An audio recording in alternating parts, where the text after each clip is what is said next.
You know I love my country. There's no other country better than mine. Welcome to Guyana, land of 6 races, 6 different faces, and we all live in love. Guyana is a beautiful country, no other can compare. Got everything right here, so no other can compare. Guyana is made up of so many natural resources.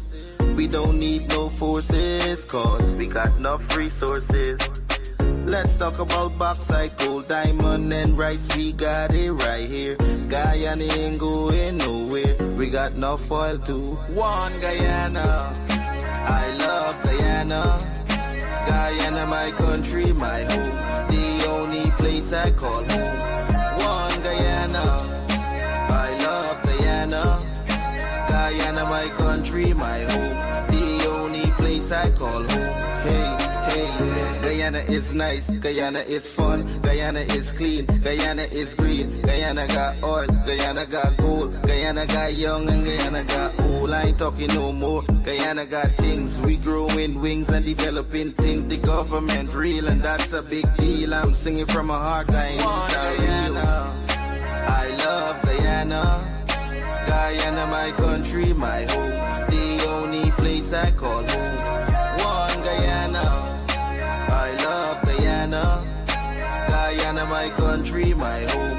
The only place I call home. Welcome to Guyana, land of 6 races, 6 different faces, and we all live in love. Guyana is a beautiful country, no other can compare. Got everything right here, so no other can compare. Guyana is made up of so many natural resources. We don't need no forces, cause we got enough resources. Let's talk about bauxite, gold, diamond, and rice. We got it right here. Guyana ain't going nowhere. We got enough oil too. One Guyana, I love Guyana. Guyana, my country, my home. The only place I call home. One Guyana, I love Guyana. Guyana, my country, my home. The only place I. From the islands, from the east to the west side, that's my land. The secret was my home.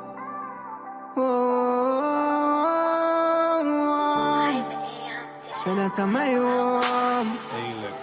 So when me been a suffer, nobody not been a fight for we. Now everybody want a peace. Oh, we started reach the symbol and where before them bring exam to find a health for we. We know how that fill up their minds, you see. And now that make them a rival way.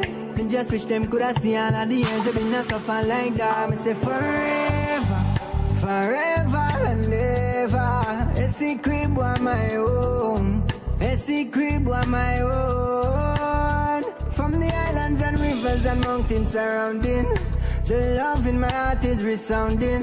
I'm loving Guyana, my country, but a secret boy is forever my home. Remember childhood days, the by the riverside and laugh and play. The black water when I learned to swim back then, still living in my memories. Always try live good with neighbors. From them cry we have for assistance. And when we didn't have much, everybody liked us. That's why we don't believe that. When we see it on the media, yo, them coulda tried claim peace in my land. When we never see none of them when struggle me not go on. Yo, what kind of leader?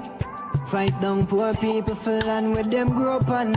Most generous people in the world. From anyone knock we are open windows. But forever, forever and ever, a secret boy is my home. A secret boy is my own. Yeah. From the islands and rivers and mountains surrounding, the love in my heart is resounding.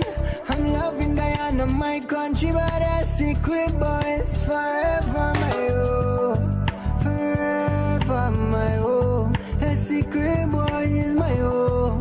Secret boy is my own. Yeah. So forever,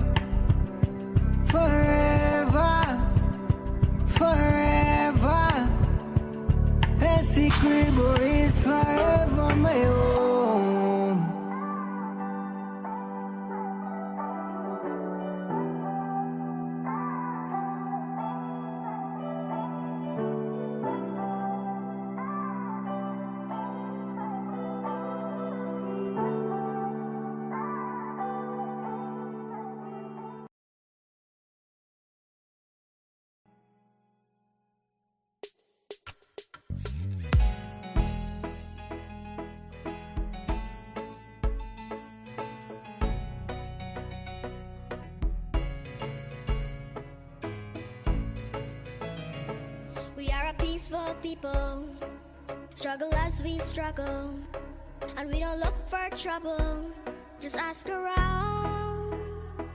But when outside faces from foreign places talk about taking over, we ain't backing down. We ain't giving up no mountains, we ain't giving up no tree, we ain't giving up no river that belongs to we. Not one blue sake, not one rice grain, not one grass, not a blade of grass.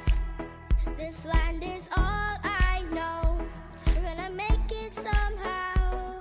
We will bend like a bow, but never break.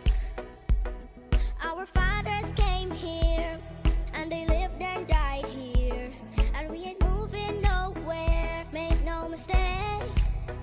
We ain't giving up no mountains, we ain't giving up no tree, we ain't giving up no river that belongs to we.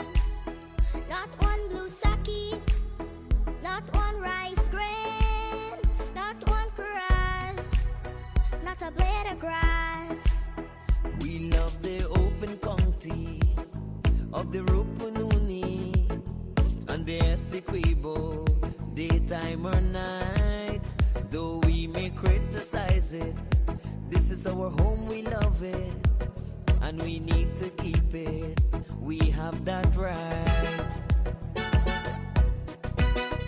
We ain't giving up no mountains, we ain't giving up no tree, we ain't giving up no river that belongs to we. Not one blue sake, not one rice grain, not one grass, not a blade of grass. We ain't giving up no mountains, we ain't giving up no tree, we ain't giving up no river that belongs to we. Not one blue sake, not one rice grain, not one grass, not a blade of grass. We ain't giving up no mountains, we ain't giving up no tree, we ain't giving up no river that belongs to we. Not one blue sake, not one rice grain, not one grass, not a blade of grass.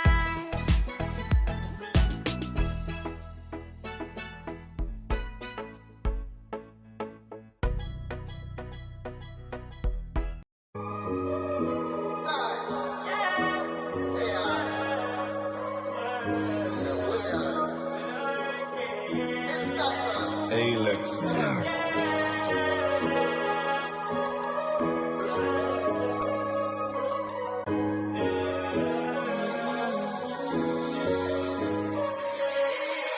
Solid, Johnny with every load, don't panic, cause every day's another episode. And through it all, we have to hold on, face your fears and fight no matter how long. Solid, Johnny with every load, don't panic, cause every day's another episode. And through it all, we have to hold on, face your fears and fight no matter how long. The fight only finish with the weak ones, so when Jaja call you, watch how you respond. Dark face your fears, fight your demons. Can't be firm, we go to a tribulation. He is a heavy load, still a channel. Have a legacy fi build, so me fi carry on. And the dark days pray fi go to the storm. Now give up none time, cause that's what we want. Solid, Johnny with every load, don't panic, cause every day's another episode. And to be all, we have to hold on. Face your fears and fight no matter how long. Solid, Johnny with every load, don't panic, cause every day's another episode. And to be all, we have to hold on. Face your fears and fight no matter how long. Solid, me solid, just like a rock. Spiritually we fight a lot. Then trap them, said Jah cancel that. You just can't stop me, not try do that. Got to be careful of negligence. Move wise, use up your intelligence. Guard of honor like the presidents. Progress and its evidence. Me no care how much time they want turn me down. Think say me woulda tumble down. Chant to me ancestors speak Congo drum. That's why me know me have to overcome. Stand firm and not lean for no one. can set up your own program. Have the whole world a sing out a slogan. No time in a slow down. Plus, with Solid, Johnny with every load. Don't panic, cause every day's another episode. And through it all, we have to hold on. Face your fears and fight no matter how long. Solid, Johnny with every load. Don't panic, cause every day's another episode. And through it all, we have to hold on. Face your fears and fight no matter how long.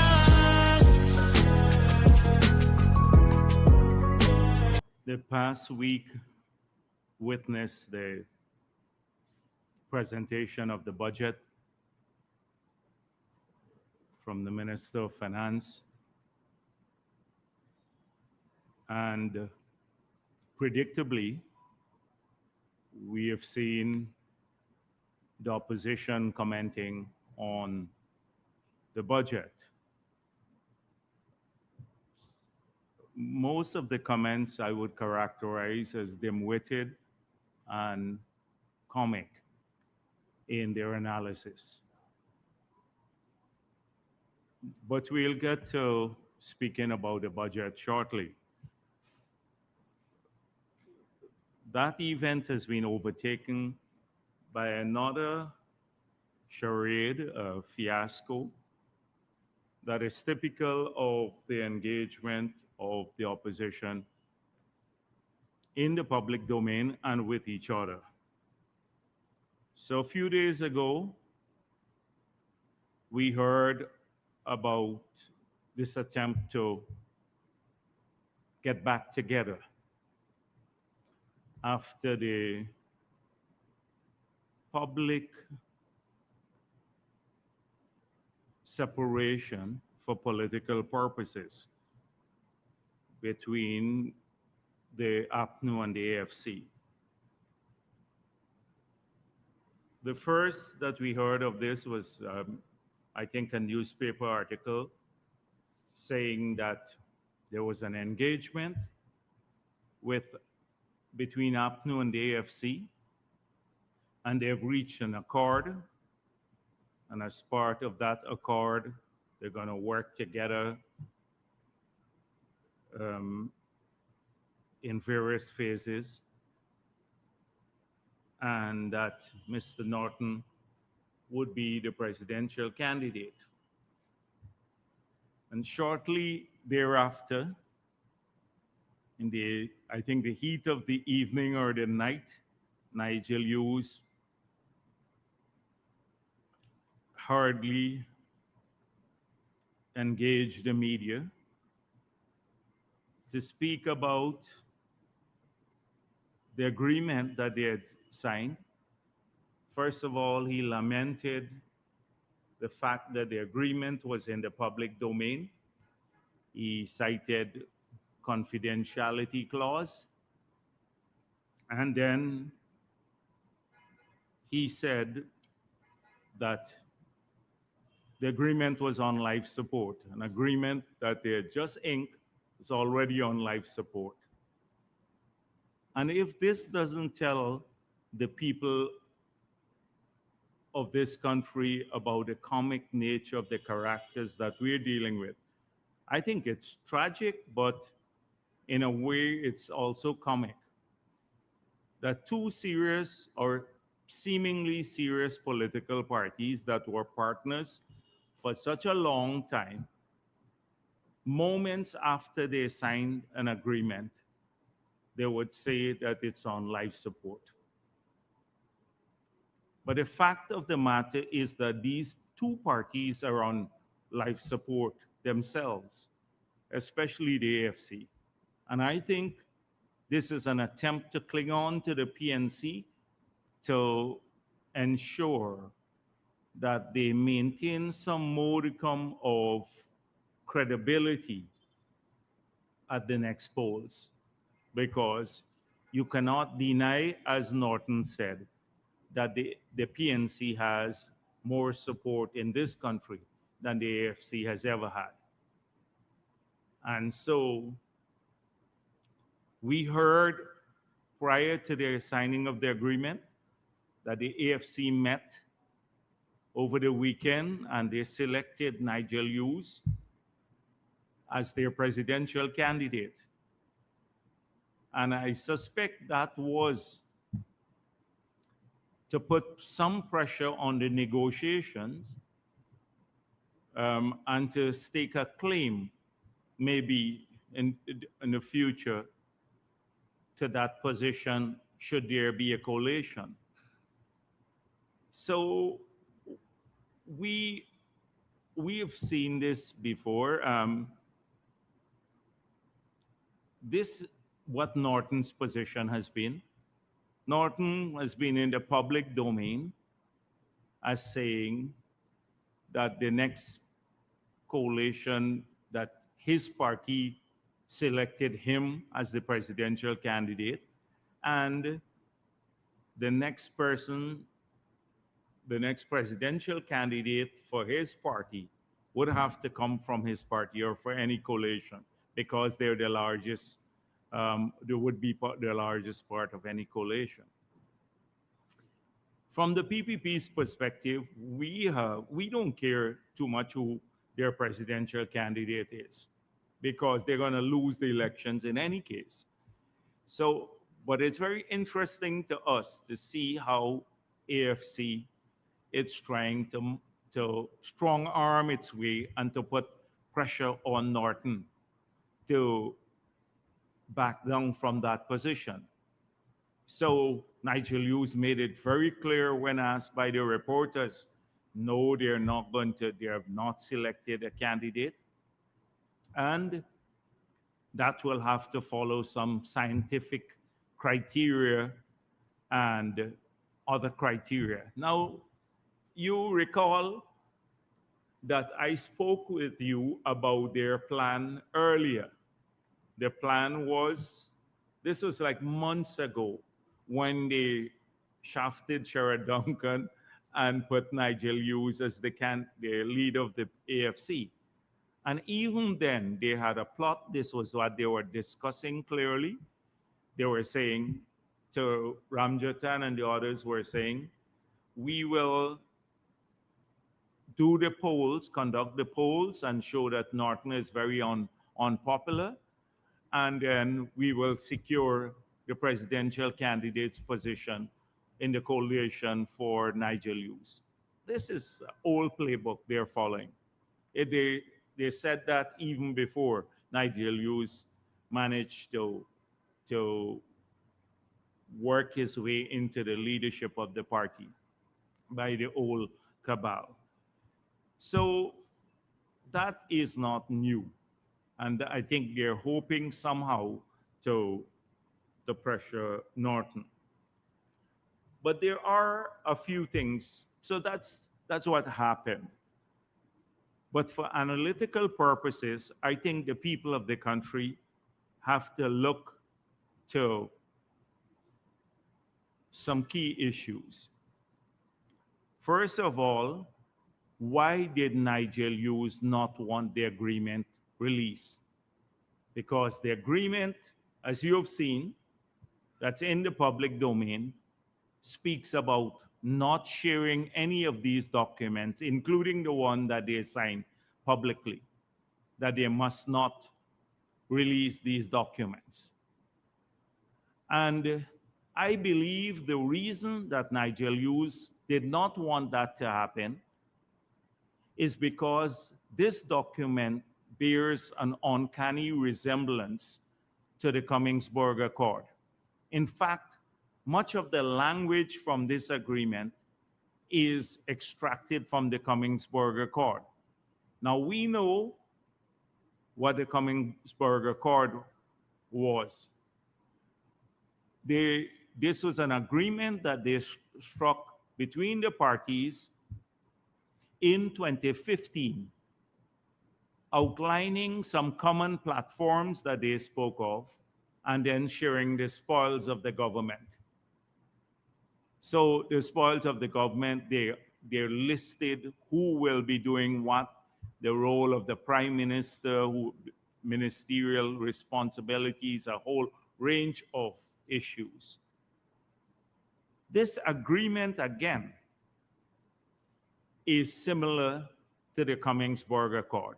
So we know the Cummingsburg Accord, they never kept any of the provisions of the accord. They spoke about helping people and all sorts of things. They betrayed what they signed. So they didn't want this document to come into the public domain again. And then what they did effectively, they structured the agreement in two phases now. One, let's have a common platform so they can campaign together. And they don't want the second phase to be reflected here, which is the division of the spoils. Who will get what in government? Well, they can talk as much as they want because they're not going to win. But they're already talking about who will get which ministerial position and who will become prime minister and which person will get the oil and gas portfolio and all of that. That's the second part of the hidden part. Phase 2, they call it. Sharing the spoils of government, they call it. So right now, this has been in the public domain, and people are not excited about it because they see it's the same old playbook that they're using. Now, when asked by a reporter, I saw at his hurriedly convened press conference reflecting panic that somehow Norton may have succeeded in saying he's the presidential candidate. And Nigel Hughes saying, what about me? I'm hoping to contest this too. So then he was asked by a reporter, what would be different now?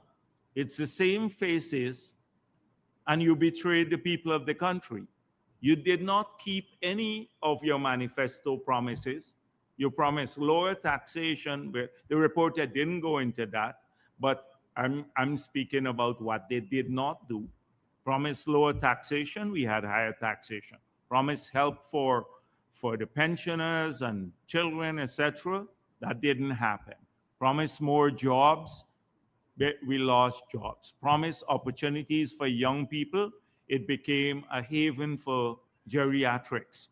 That was the last government. And so I can go down the long list of how they betrayed people. So someone asked Nigel Hughes, it's the same faces. What are you coming? It's nothing new. You had it, the Cummingsburg Accord. This is a new agreement, but it's similar to the Cummingsburg Accord. Why would people believe you? Same faces. And he said, with a straight face, he said, oh, there are new faces now. Now, the last time I checked, he was the chairman of the AFC when the Cummingsburg Accord was signed. Ramjatan was the leader. Trotman was a key member of the party at that time. Patterson was there. Cathy Hughes was there. Beverly Allard was there. These are the same faces from the past. And he said, oh, we are new now. The only thing that is new is the new lies that they're telling to people. That's new. Well, that was not new too, because they did that in the past. So what's new? Just at a straight face, this man would say, oh, we're new faces now. It's the same old cabal doing the same old thing and hoping they can pull wool over the eyes of the people of this country. So he was asked about the negotiations. And he said that a gentleman called Alston Short is the negotiator on behalf of the AFC. This was the same person who represented the AFC in the negotiations of the Commingsburg Accord of 2015. So Nigel Hughes talks about new faces and he talks about corruption. But I hope that the people of this country would realize how moribund and how sick the AFC is to try to cheat us, fool us once again about lofty politics and their care for the people of this country and their love for transparency. Now, you would recall Alston Short. Now, there is a case in court where Patterson is charged, and also this company owned by Alston Short, or two companies owned by him, now are party to this court matter. And it refers to the purchase of some scales. Now, in 2016, the APNU AFC government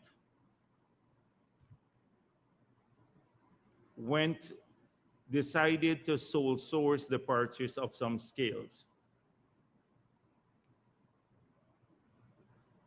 Patterson Ministry requested that these companies, that these scales be sole sourced from two connected companies. Both of these companies are owned by Alston Short. Their negotiator in 2015 and their current negotiator, a Jamaican national. They took the cabinet paper and told the cabinet, Jordan, that these two companies owned by Alston Short have the requisite experience, that they had been in business for over 15 years. I don't know if they were in the business of scale, but just that they were in business 15 years, which turned out to be a lie. Both companies, one was in existence for 6 months prior to that, and the other one, 4.5 years. These are both companies owned by Alston Short. So they went to the cabinet, and the cabinet awarded a contract for $70-odd million to supply these scales. The contract said, when signed, said that 50% of the money will be paid up front and another 50% upon receipt of the scales. They paid 100% of the money up front.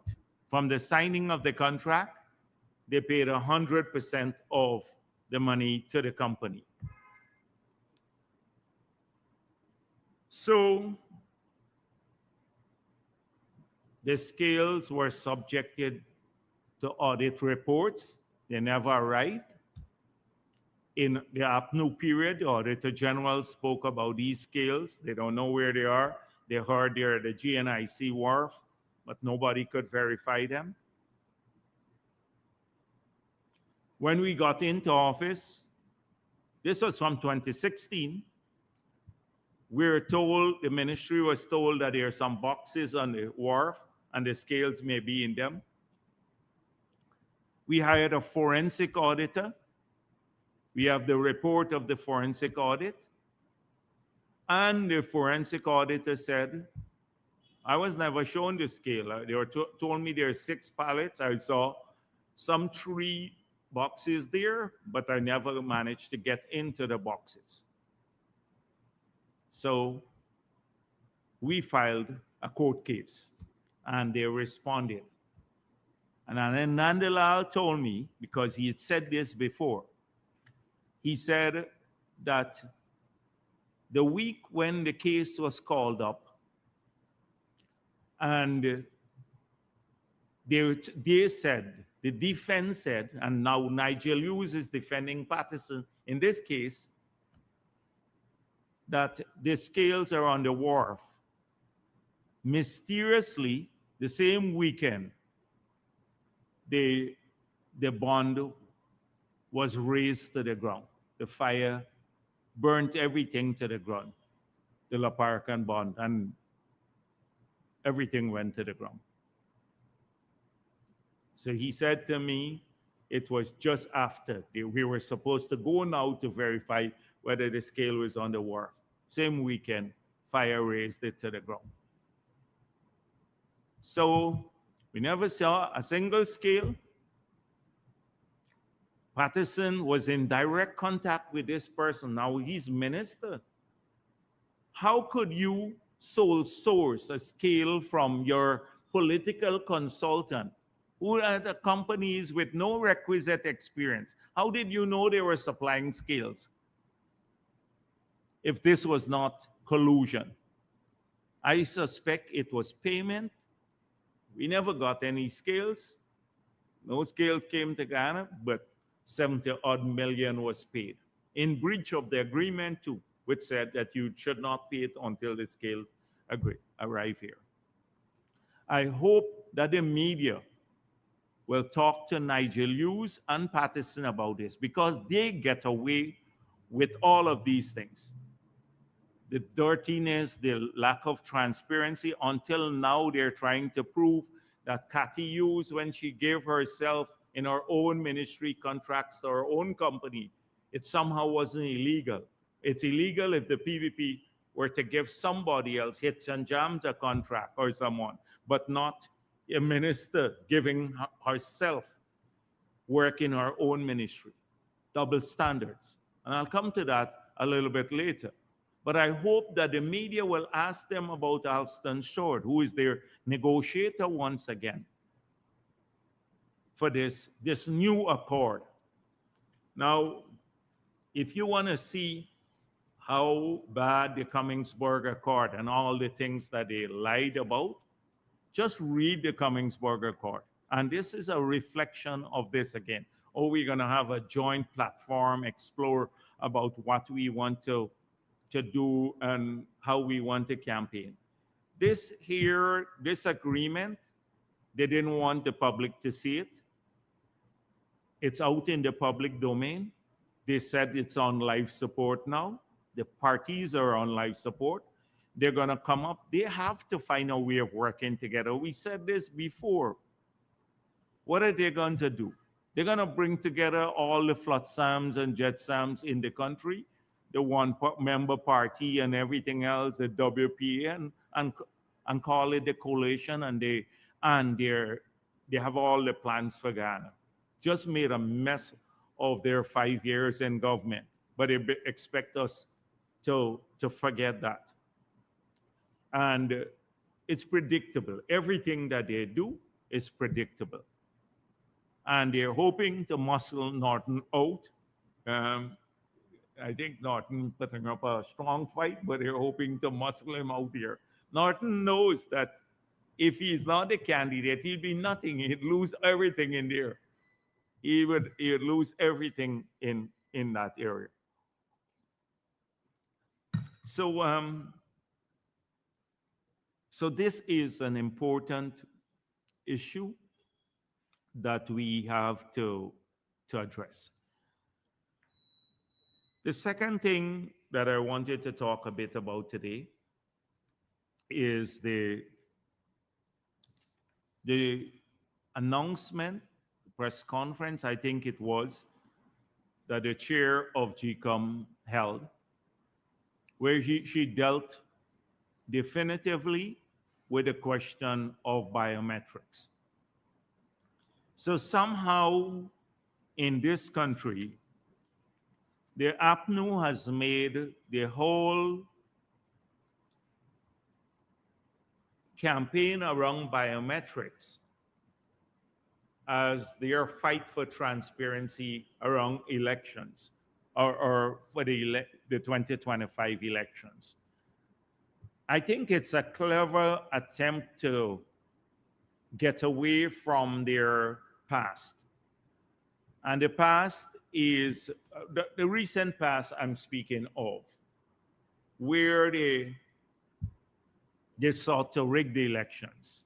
And by the way, I think in the Starbuck News, they have some articles about rigging of elections. And I saw it. Where they have an article here, and they said the coalition lost the 2020 general elections, but challenged the results and stayed in office for 5 extra months.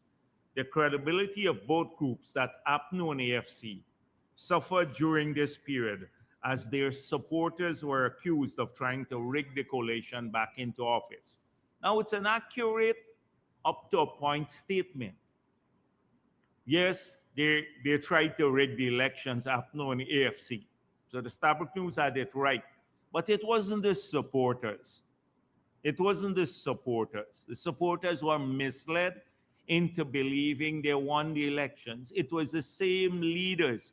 It's the same Katiyus and Patterson and Ramjatan with their conspiracy theory about Russians and lying about their SOPs. Patterson spoke explicitly that he had seen these SOPs that showed that their figures match Mingo's.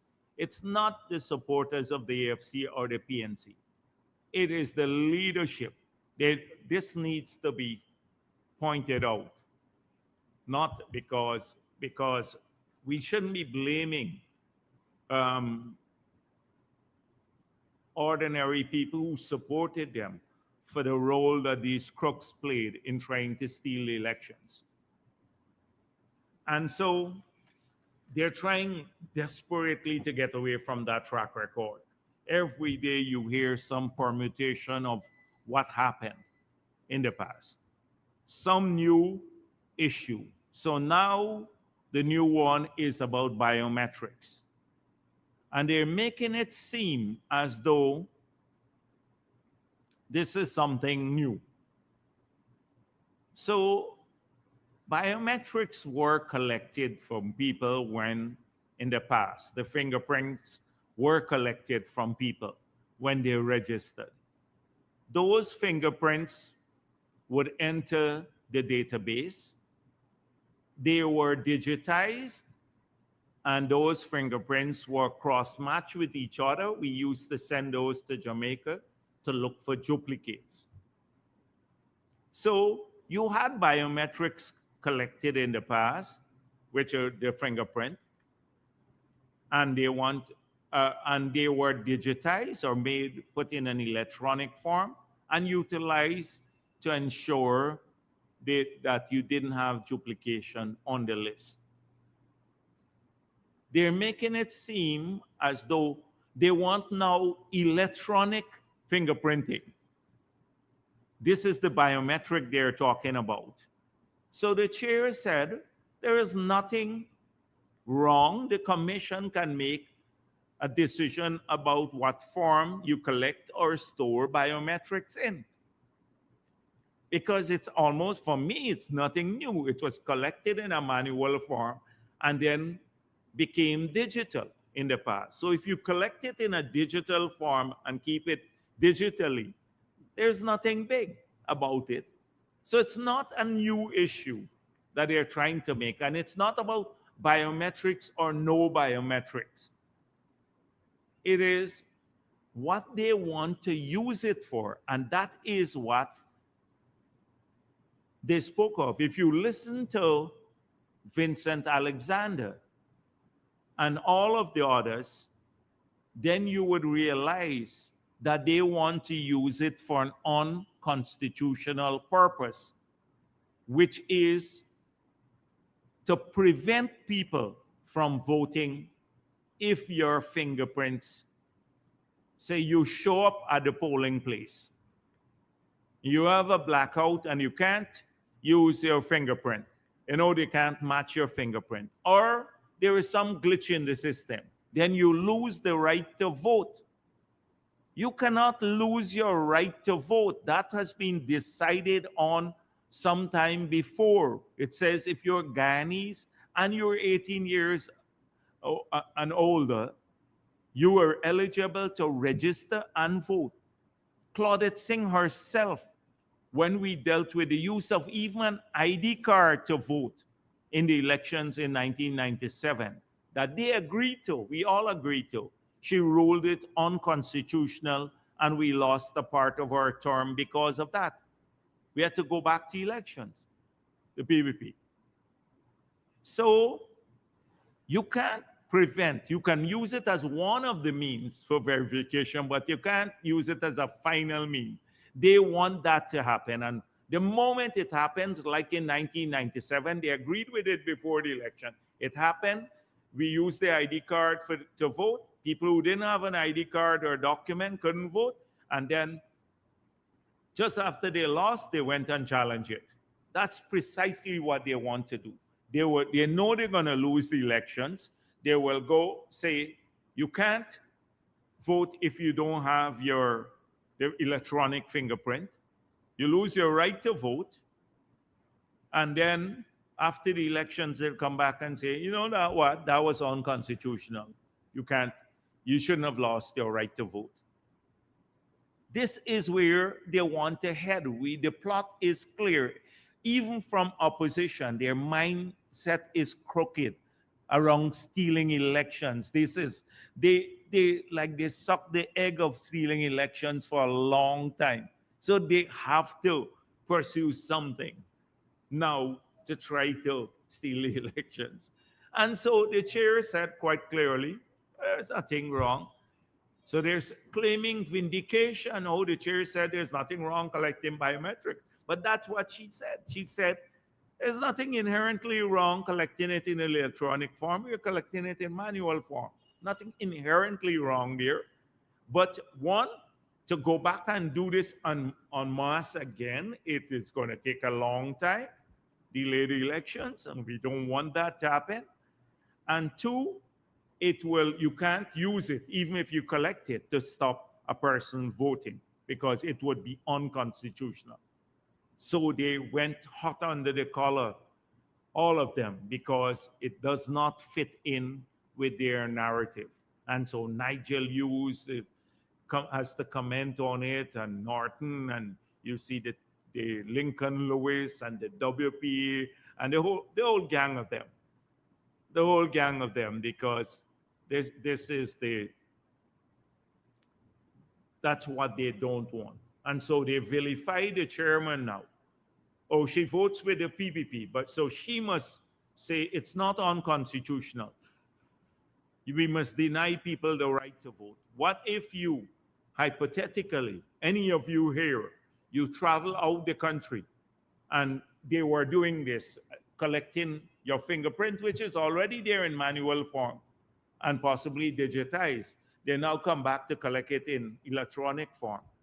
And you're out the country, and they say, you show up, you come back the day before the elections, and they say you can't vote because you didn't come in to give your fingerprint. You lose the right to vote. This is a sacred right.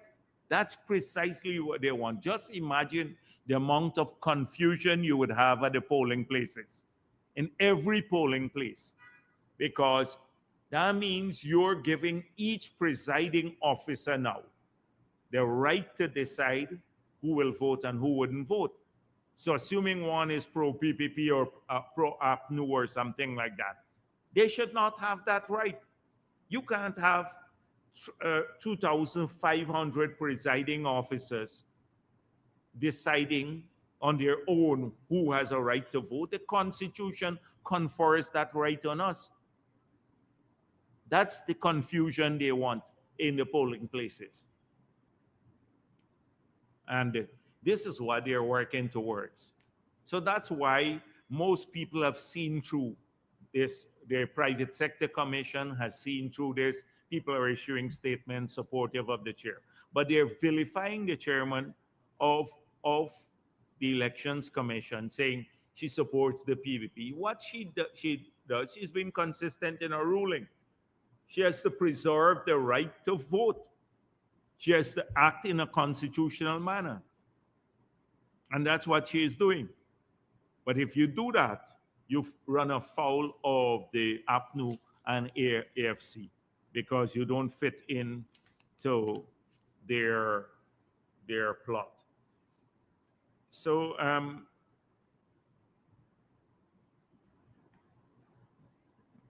that's the second issue I wanted to address. And so the third issue has to do with the budget. And my comment at the beginning, speaking about APNU and AFC, what they said since the budget was presented.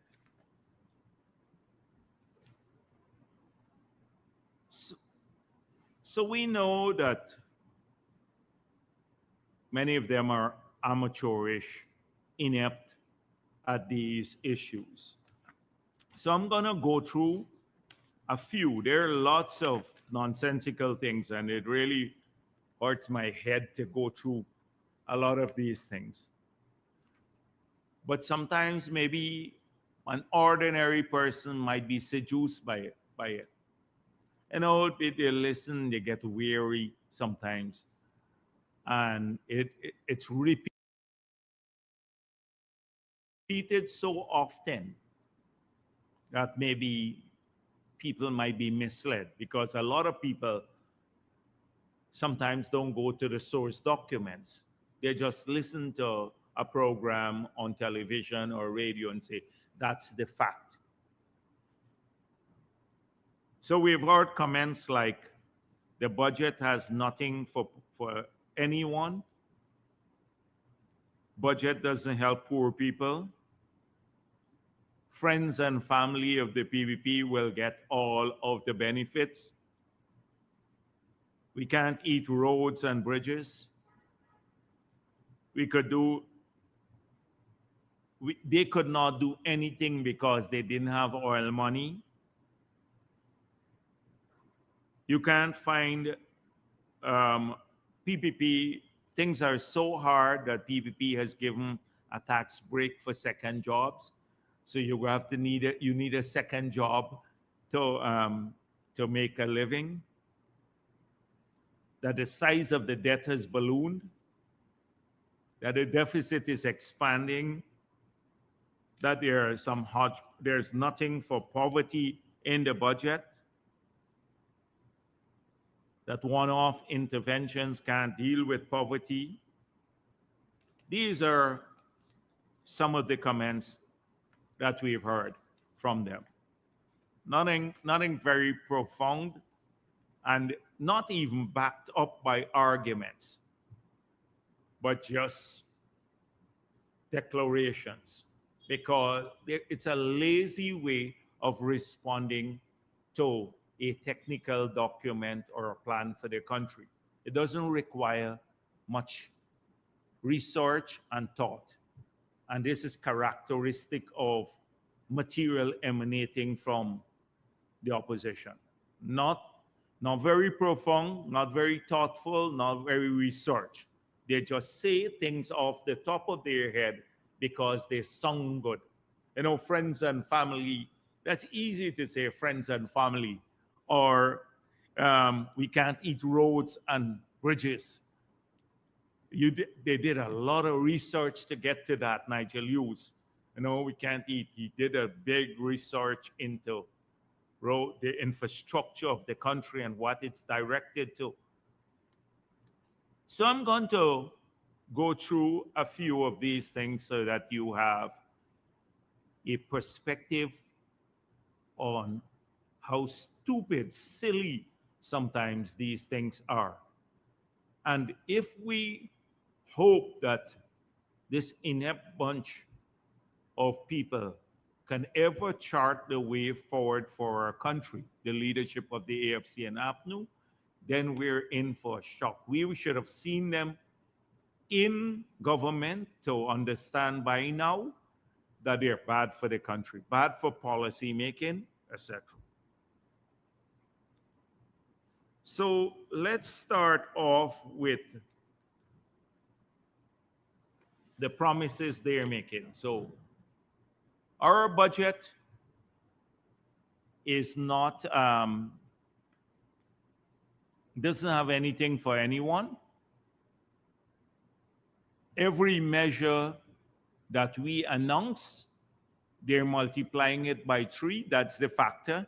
And say, we will do this when we get into office. So I think within the bunch, like the Mai Pauls and Nigel Hughes and the others, they just off the top of their head say, PP is saying this, let's multiply by 3 and make the promise. Well, we recognize that you can't believe anything they say. Nothing. It's because they said it before. They didn't do it. They failed our children, our pensioners. They promised the double old age pension, all of that. So let us examine just one. They made a lot of this, like the PNC and AFC made a lot of these things and they circulated it. PPP, what PPP promised here and what they're going to promise. So on this one, just this one sheet, I'm not going to go through the all because I think all of their promises, it's garbage. Because nobody believes anything they say anyhow. So cash grant, PPP, one-off, unpredictable. Jagdeo referred to it, or anyhow, don't worry, they're cussing me there. So this is their promise now. Versus APNU in the next government. Regular guaranteed, over 100,000 a month, cash and benefits for households. So that's over 100,000 there. Plus 100,000 hard cash twice a year for adults. So that's 300 and over 300,000 a month, because if you multiply 100,000 a month, it will give you about 1.2 billion a year, million a year. So if you take 1.2 million per year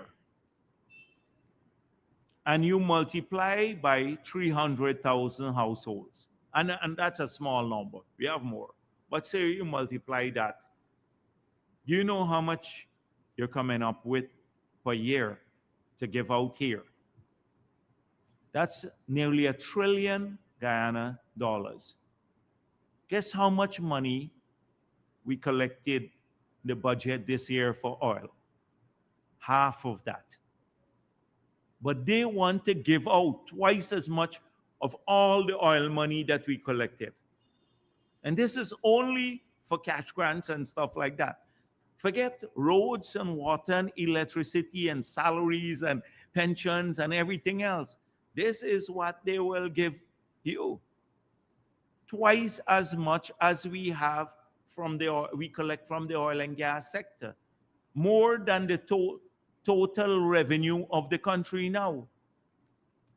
Because when you add oil and gas revenue with non-oil and gas revenue at the current level, it's less than this figure. But they would hand it all out. It's nonsense, pure. And this is just one promise. They have a long list like this. A big list of stupid things. I don't know if they don't do calculations to say this, but it sounds good to people. You can't. So this is consistent with Nigel Hughes and the others. Share out what we don't have, what we have not collected, twice as much. Don't build any roads, don't build schools, don't build hospitals, don't build any power plants, because you can't eat infrastructure. Share every cent out. This is their economic policy. The economic policy of APNU AFC. So when you listen to their promises. It just, the believability, you have to stretch your imagination into a long distance to believe anything they say, because they promise off the top of their head. They've never done this before. They just, so, well, they did it before. This is their promises. So that's the first thing. Their promises, you can't believe anything that they say. So if Norton goes and says, we're going to do this one, show him this one sheet, $1 trillion he wants to give out to people. And we have in the budget this year, only half of that from the oil sector. And it's more than the total revenue. So you can't get anything else. Don't buy no drugs to the hospital, don't pay wages and salaries, don't do anything else. This is what they give out. Everybody would recognize it's for lunacy. That's definition of lunacy, not an economic strategy. That's the first thing. The second thing is, we didn't have oil money, so we could not do all of these things.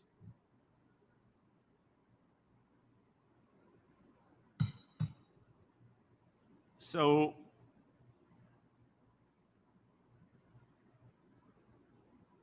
the issue with this, they didn't have oil money, so they increased the taxes and started collecting $90 billion more per year than that they were collecting in 2015. $90 billion more. So we didn't have oil revenue, so we increased taxes. Never mind, that is APNU AFC, promised to lower taxes. They just increased them in the 5 years. They did not spend the $90 billion on the capital. I made this point last week. So the capital budget, they didn't spend it on roads, school, hospitals, anything. They spent it on the current side of the budget. So effectively, another 5 years of them being in office, every road would have been in pothole state, or schools would have started to decline, or hospitals, everything. And they started already under APNU. Lack of maintenance, farm to market roads, drainage and irrigation system, all started falling apart because of short-sightedness. They didn't see the need to spend the money there. So the $90 billion more that they collected, what did it go for in taxes? So it tells you a story. They didn't have oil money, but that didn't constrain them from increasing their own salaries by 50% as soon as they got into office. Didn't you know that we didn't have oil money? So you shouldn't have done that right as soon as you got in. If you didn't have oil money, how is it that you have a special medical treatment for ministers and their families paid for by the taxpayer? You introduced that to go abroad to get medical treatment. We're paying a large sum of money for that. If you didn't have oil money, how come we didn't do that? How come we bought the billions of dollars of new vehicles for people in that period? The budget for new vehicles grew by that. How come we started spending over $1 billion more for rental of buildings from ministers and everyone else? How come we started spending billions more for dietary in government? But on the other hand, we didn't have oil money, so we took away the children's money, etc. It is not about how much money you have. It is about your orientation, their philosophy. This is an elitist group that work for themselves. That the elitist group that work for themselves. Now, money that we have is only, in this year's budget, is only 37% of the budget. Will finance 37% of the budget, all the oil money we collected this year. But where is this going? It's going, take for example, 143 billion now for healthcare. When we got into office, it was 53 billion.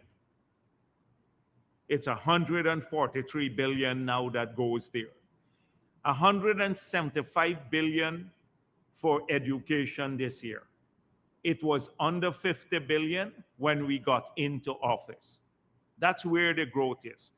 112 billion for housing this year.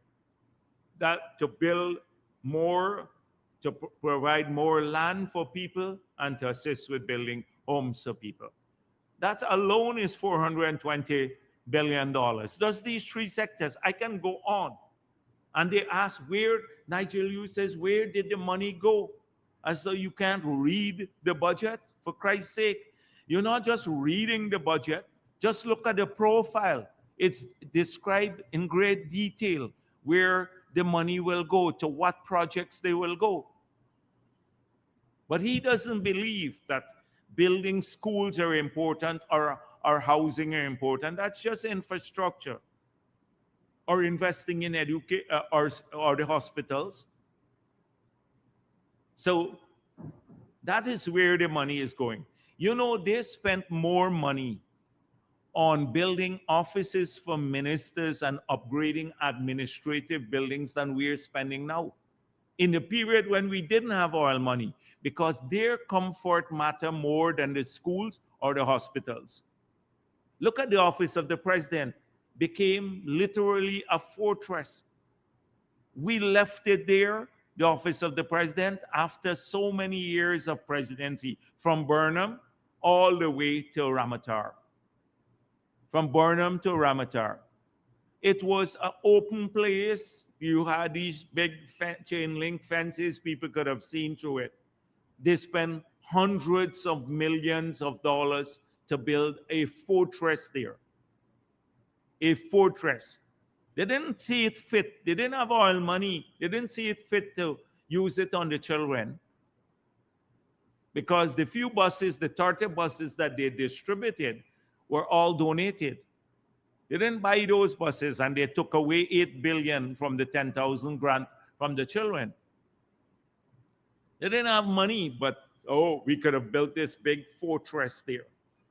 You check the amount of money spent on State House. And almost every public building.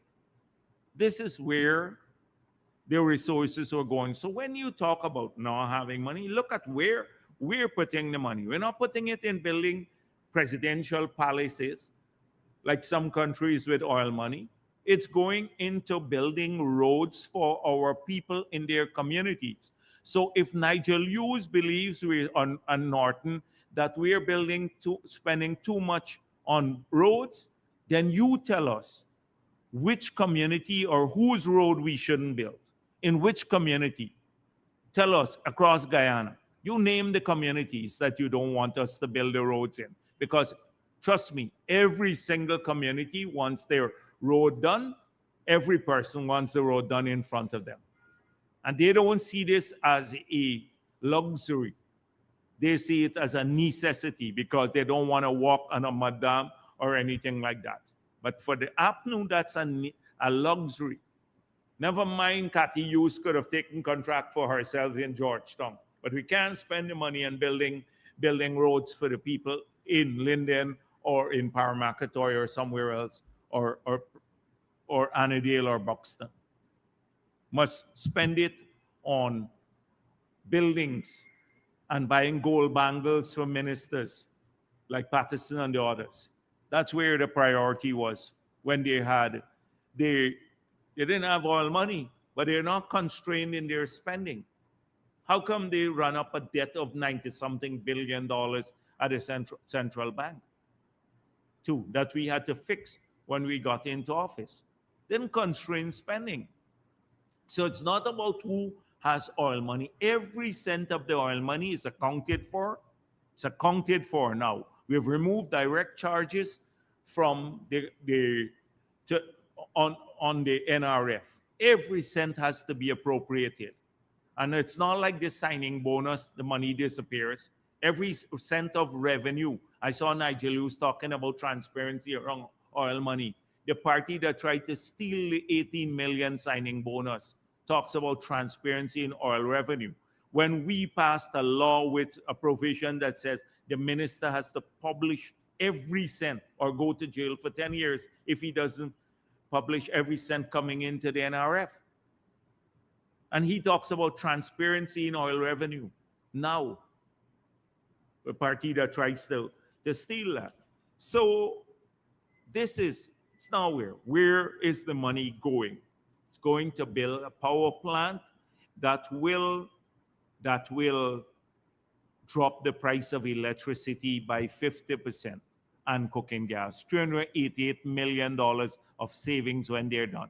So APNU doesn't believe that's a priority. We believe lower electricity prices and stable electricity and low cooking gas prices are important for us. They're trying to kill that project.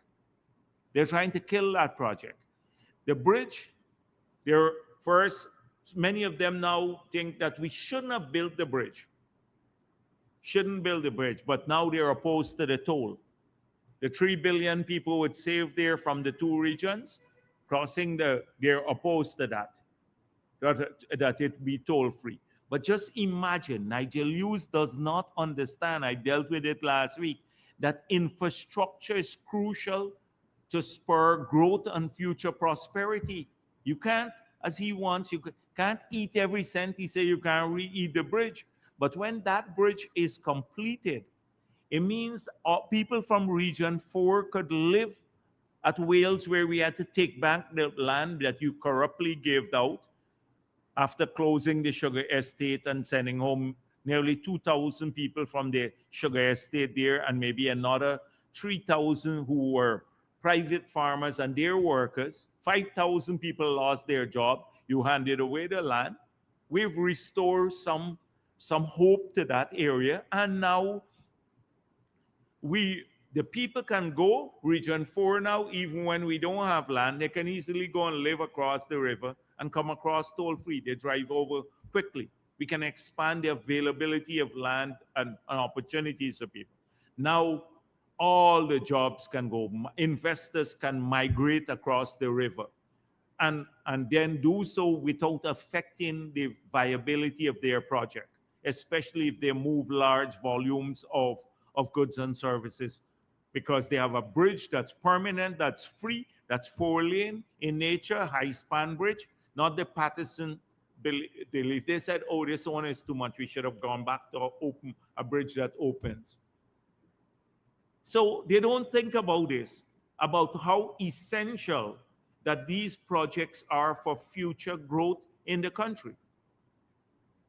So whilst we were talking about that, the Nigel Yu said we checked ChatGPT, 100%. He made a post this week how the $100,000, the $10,000 that we're giving for people to a health voucher, that is transferring. If 500,000 Guyanese can benefit from that, that's transferring $5 billion to private hospitals, friends and family of the PPP. Now, this Winston Jordan said the same thing, and that it's a failure of the public health system. Now, how can you really address this clownish sort of analysis? In the United States of America, Medicare is funded by the state, provided by many institutions. In Guyana's case, we're building the 12 hospitals. We're upgrading services in these hospitals. Now we're gonna, from management to technology and staffing and etc. So public health care will be upgraded. But that can't solve all the problems of healthcare in Guyana. We've also given a ton of tax incentives for private healthcare, which is, for example, we remove as soon as we got into office, consistent with our election promise, the corporate tax from education and healthcare. So you've seen an expansion in private care. An initiative like this one, like the one we did with fibroids, like the spectacle, the cervical cancer, this voucher for every Guyanese. It is to expand on what we have already. So just imagine every Guyanese showed up at a public hospital to get the basic test, because we want the $10,000 to get you the baseline data. Baseline data is important to go in and get tested for hypertension, diabetes. Now we're providing the drugs there to address this, both issues that lead to complication and higher healthcare costs in the future. Just imagine 500,000 Guyanese were to go this year to the public health system and try to get those tests. You will overload the system. You have to continue, the public health system must continue doing its work. And this is one way of getting service to our people and give them choices. They collect a voucher, they can still choose to go to the Georgetown Hospital and do it, and I'll use the voucher. But now, if they want to look after their own health, they'll collect the voucher and go and get the test done so they don't have to pay for it. This is called caring, and it's addressing a large-scale task. The same thing with cervical cancer or the spectacle. Should we just open the ophthalmology center that they closed, that was built in when I was president, and we did thousands of operations for people who needed operation on their eyes, Cuba and here at the ophthalmology center. And the APNU, it was shut down. We reopened it. But should we not give the kids now the money to buy a spectacle and or get their eyes tested on pensioners?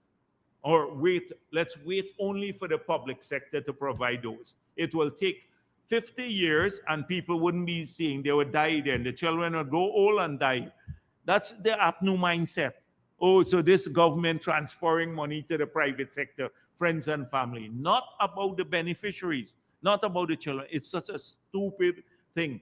And a clown like Nigel Hughes and Jordan would pass this off as serious analysis. They would pass it off as a serious analysis. How short-sighted can you be? Because they're not equipped to tackle large-scale tasks. They're not equipped. They don't have baseline. And that leads me coming back to the budget now. So the next one, comment on the budget, is the size of the fiscal deficit. Now, if you want to see how amateur, I don't understand why a leader of a political party, a man who was a lawyer of some standing, I hope, would want to post something like this on his page. So, like someone is giving him a lesson in basic economics. And he posts this on his page. So, first of all, if you look at the corner of it, you can check it on the, no, don't check it on his page, a waste of time. He has fresh bake yesterday at the corner. Fresh bake yesterday at the corner of the document. But this is an explanation of fiscal stance. And you see this piece at the bottom here? It leads down here and it says overall GDP. Non-oil economy plus oil economy is overall GDP. How profound. How profound. You have to add the oil economy and the non-oil economy, and then that gives you the total economy. That's a big part of the chart. If you have to teach somebody this, and the man is so impressed with it that he posts this on his page, We're in a sad shape in this country. Sad, sad shape. I have never seen anything like this in my life. Trust me, I've been around a lot of people. But they get so impressed with any person can hand them something. And it's when you don't know, you just get impressed with garbage. This is garbage sort of thing. And this is all trying to say that the non-oil deficit would be bigger than the oil deficit. Right? Everyone knows that.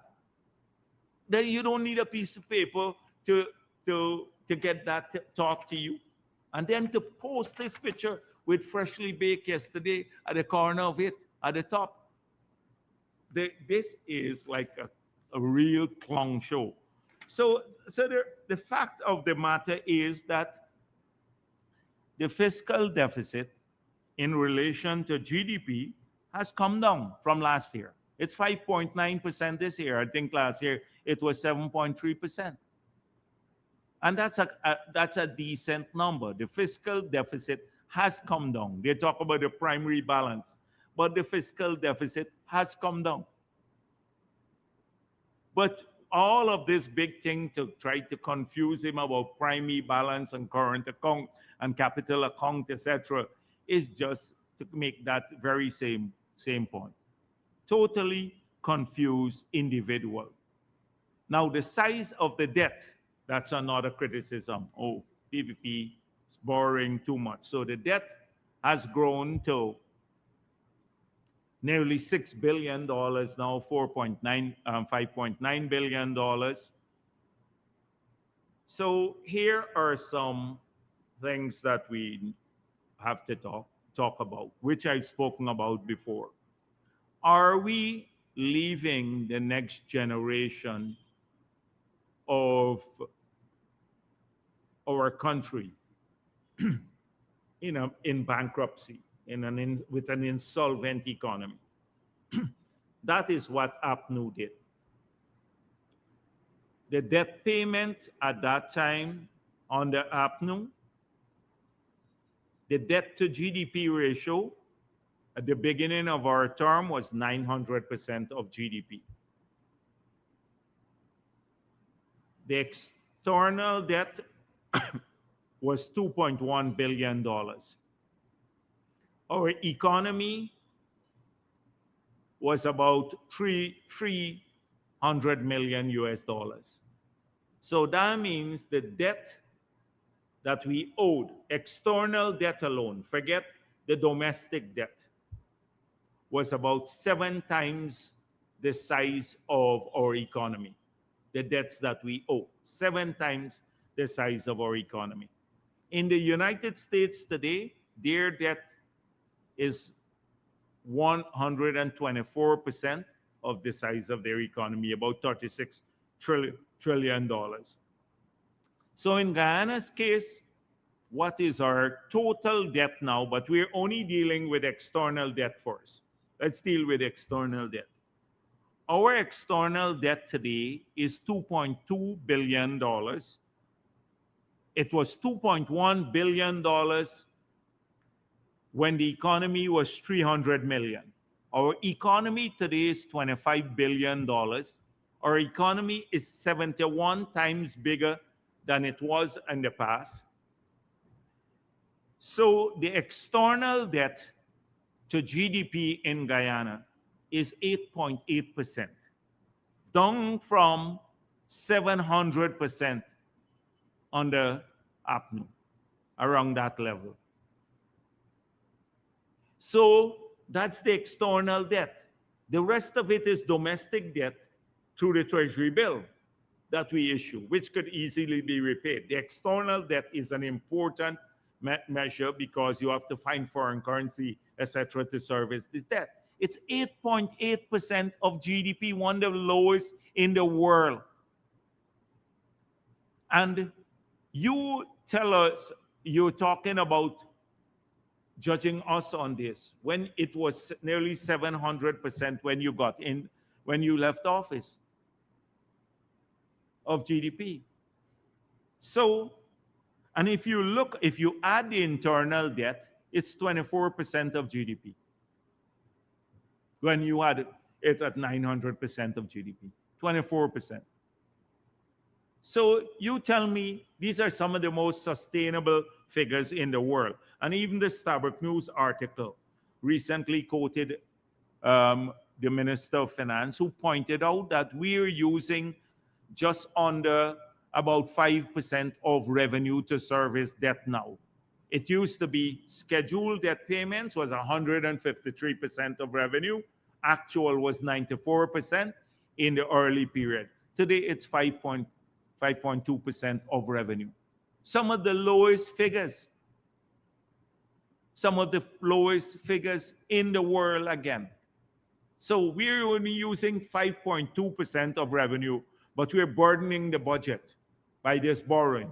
But you're using 100% of revenue to pay debts, external debt alone, and you didn't leave us with a burden. It's nonsense. It's only people who don't have an understanding of economics or are ignorant of the history, the economic history of the country, that would make such a point. Because if they did, they would see the phenomenal progress our country has made and how more stable it is now, how our macroeconomics have improved. And many countries are envious of this. Our figures are the best in this region, are the best in this region, and maybe around the world. So to have a Norton talking about it, oh, that's high or not, they don't do any analysis. Oh, they're burdening us with debt. So that's another thing. So it was the deficit they talk about, although the deficit is coming down, in spite of the fact that oil money is only 37% of the budget. They talk about their owning, they didn't have oil money, but we already dealt with that, what they did with the oil money. And remember, as soon as we got back, we practically gave up all the revenue that they were collecting because we reversed the taxes on electricity, on water, on data, a whole range of stuff. So we gave that out. But it's their philosophy. You give them all the oil money in the world, they would, as Norton, Apnu just pointed out, they'd spend it all in one go. They'd spend 2 years of oil money in 1 year just handing it out and nothing to show for it. After that, you're bankrupt as a country again. This is their economics. So let's deal now with the one about friends, poor people. There's no help for poor people in this country. So in Guyana, let's look at the taxation system. Let's just talk about taxation. So in the budget, before the budget, I told you that we wanted to reward people who work harder. Some of the reporters here were lobbying for overtime. I know a particular one who was on this all the time. And so what did we do? We did 4 things that would allow people who work harder to keep more money than that they earn and to pay less taxes. The first is increasing the threshold, the tax-free threshold. The second is to lower the rates. The third is to give an allowance for overtime. And the fourth is if you get a second job, I'm not saying you should. Many people abroad getting second job. But if you do, you put in an effort and get a second job, because in many places now there is so much a demand for labor. It's because we have such a demand that people can find second jobs now. Not the other way around that we're telling people go and work a second job. Like the clownish, again, explanation that APNU has. So you can keep more money. So they love poor people so much. But they had put the VAT on everything: electricity, water, data, etc. People paid that. Poor people were paying that because they have to consume water and electricity and data and everything else. They also increase the taxes. So let me give you an example of what the threshold was. So under APNU, the tax threshold the last year was $65,000 per month. So anytime you work above $65,000, you started paying taxes. We have now increased that to 130,000. We have increased the threshold to 130,000. So if you work 130,000 or less now, you don't pay taxes at all. No personal income tax. Under APNU, you have to start paying taxes at $65,000 anytime you earn more than $65,000. So they were taxing the people that they consider poor now. They were taxing them heavily. Then, so there were two rates, or in fact one rate. In 2014, there was a flat rate of 30%. So under APNU in 2018, they reduced the 30% to 28%. If you had, I think it was $1,400 or $120,000, $120,000 per month, you were taxed at above your threshold. You were taxed at 28%, down from 30. And then after that, they increased the rate from 30 to 40%. 30 to 40%. So let's take an example. So 165,000 threshold, no taxes. Then if you add 120,000 to that, 185,000, you pay a tax rate of 28% under APNU.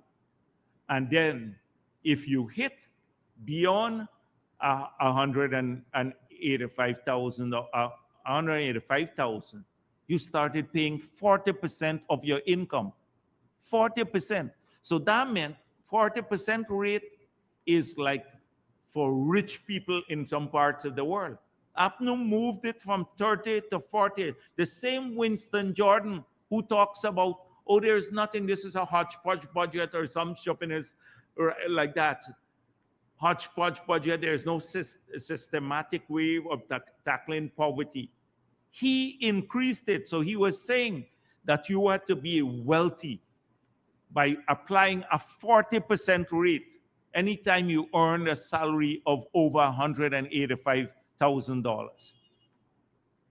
So what we did now, so if you now, the first 130,000, you don't pay any taxes. Then the next 120,000, that's 250,000, you pay 25%. We lower it from 28 to 25. And then beyond 250,000, we drop the rate from 40% to 35%. So that is now what you have. So for the first 250,000 of your income, you just pay the 130, no taxes. Then the up to 250, you pay 25% of the remaining part. That is the 120,000, and then thereafter. Now, if you get overtime, so you have to add to the 250,000 another 50,000, and then if you have a second job, you then add 50,000. So potentially you, well, it's not to the 250, but to the 130. You add 50,000, 50 plus 50. So for $230,000 of your income now, you don't have to pay any taxes. If you have a second job and you're getting overtime, 50,000, 230,000, no taxes you have to pay. That is if you have a second job and an overtime, you earn overtime. If you don't, you get up to a 130,000 tax-free, up from 65,000 under APNI. It's a simple thing. Anybody would see this is progressive. And then if you have kids, you then add to the 230,000, $10,000 per month each for each kid. So up to 250,000. If you have all of those metrics in your favor, you don't need to pay taxes at all. This is pro people and pro poor.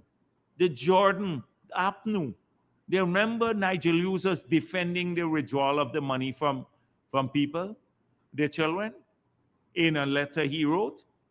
He will defend this because it's fiscal imperative that they increase the taxes on people earning 185,000 or more from 30 to 40% under APNU. You were paying 40%. Many people don't even know they were paying that.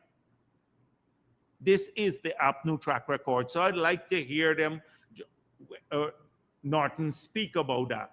When their economic spokesperson go there to Parliament, now they want to take the threshold to 500 or 400,000. You know, the usual nonsense. So they're gonna share out more money than they have and give up all the taxes too.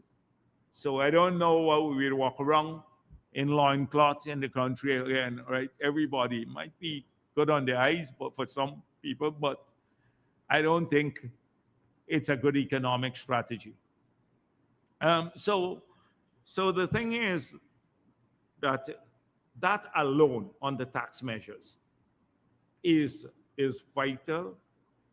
The fact that we are tackling poverty and poor people, because look at the cost of living impact. So they said, oh, this $9 billion that you have in the budget for direct interventions on cost of living is not adequate.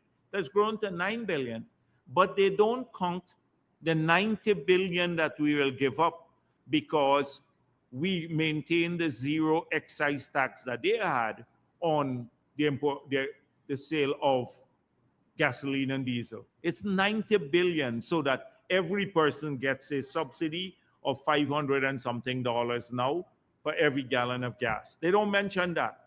They don't mention the electricity subsidy that people got. We kept the rate constant from 2020 to now because there's another 70 to 80 million US dollars subsidy there. The mortgage subsidy. They don't count all of those things.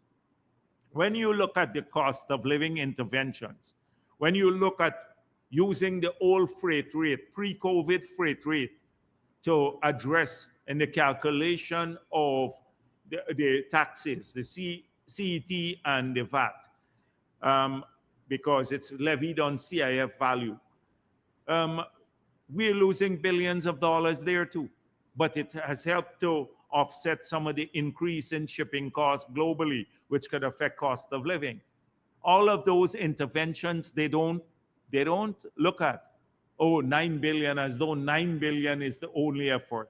They don't say that in the public sector alone, disposable income, or in this year's budget, when you add last year, it said $100 billion more than 2020. The public servants are going to earn $107 billion more per year than they were earning in 2020. You didn't hear about that. This is adding disposable income to people. They don't talk about the 60,000 people who are working now, who are now working, who had lost their jobs. What's the best way of fighting poverty? Is to get a job. APNU took away jobs from people. Imagine they weren't concerned when the 7,000 sugar workers went home about the impact on poverty in those communities. The whole of Berbice was in malaise. Not just PPP strongholds, but APNU strongholds, because that was disposable income for the region. They did that. The bauxite workers, when you laid off, you caused 1,000 bauxite workers to be sent home.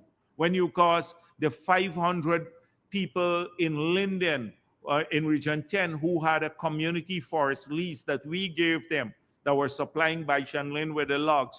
When you took away that market from them, those people lost their jobs, the 1,000 and the 500, and then another 85 at the call center. These were direct interventions that led to the loss of nearly 2,000 jobs in Region 10. When we try to do the part-time jobs, they complain about it. Well, you weren't concerned about poverty there. When a person loses a job and doesn't have an income, how could he afford anything? Now you're concerned about poverty, and we don't have. With generation of jobs and expanding income is one of the sure ways of ensuring people have to get out of poverty. One of the sure ways of people getting out of poverty is to get better quality health care to them so they don't have to pay for it. So at the Georgetown Hospital, if you go in an emergency, you can get a stent and walk out for free. You can go and get a knee replacement for free now that you had to pay for in the private hospital. That's one way of tackling it.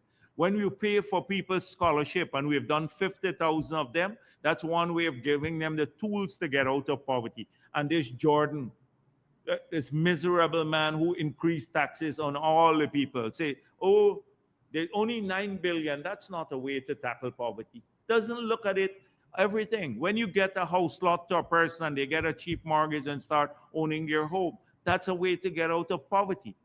They don't see all of this together. That is part of a whole. So this is why the analysis or the lack of is so rudimentary to warrant the analysis of the budget. It's so rudimentary. Sometimes it doesn't warrant a response, but you have to go through this charade of responding to them all the time, because somehow they think they hit a mother lode of knowledge. This time it's nonsense they're talking.